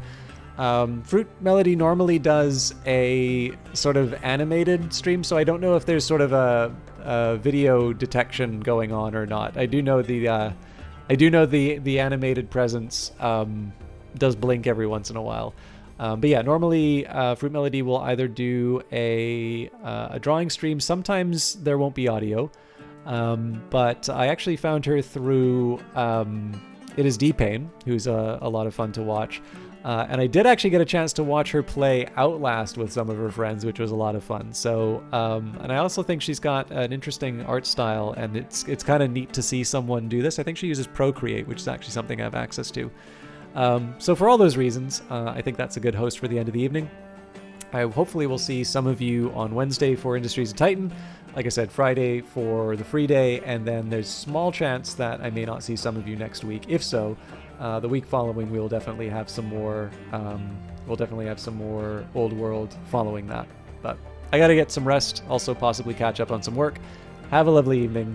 We'll see you in the next one.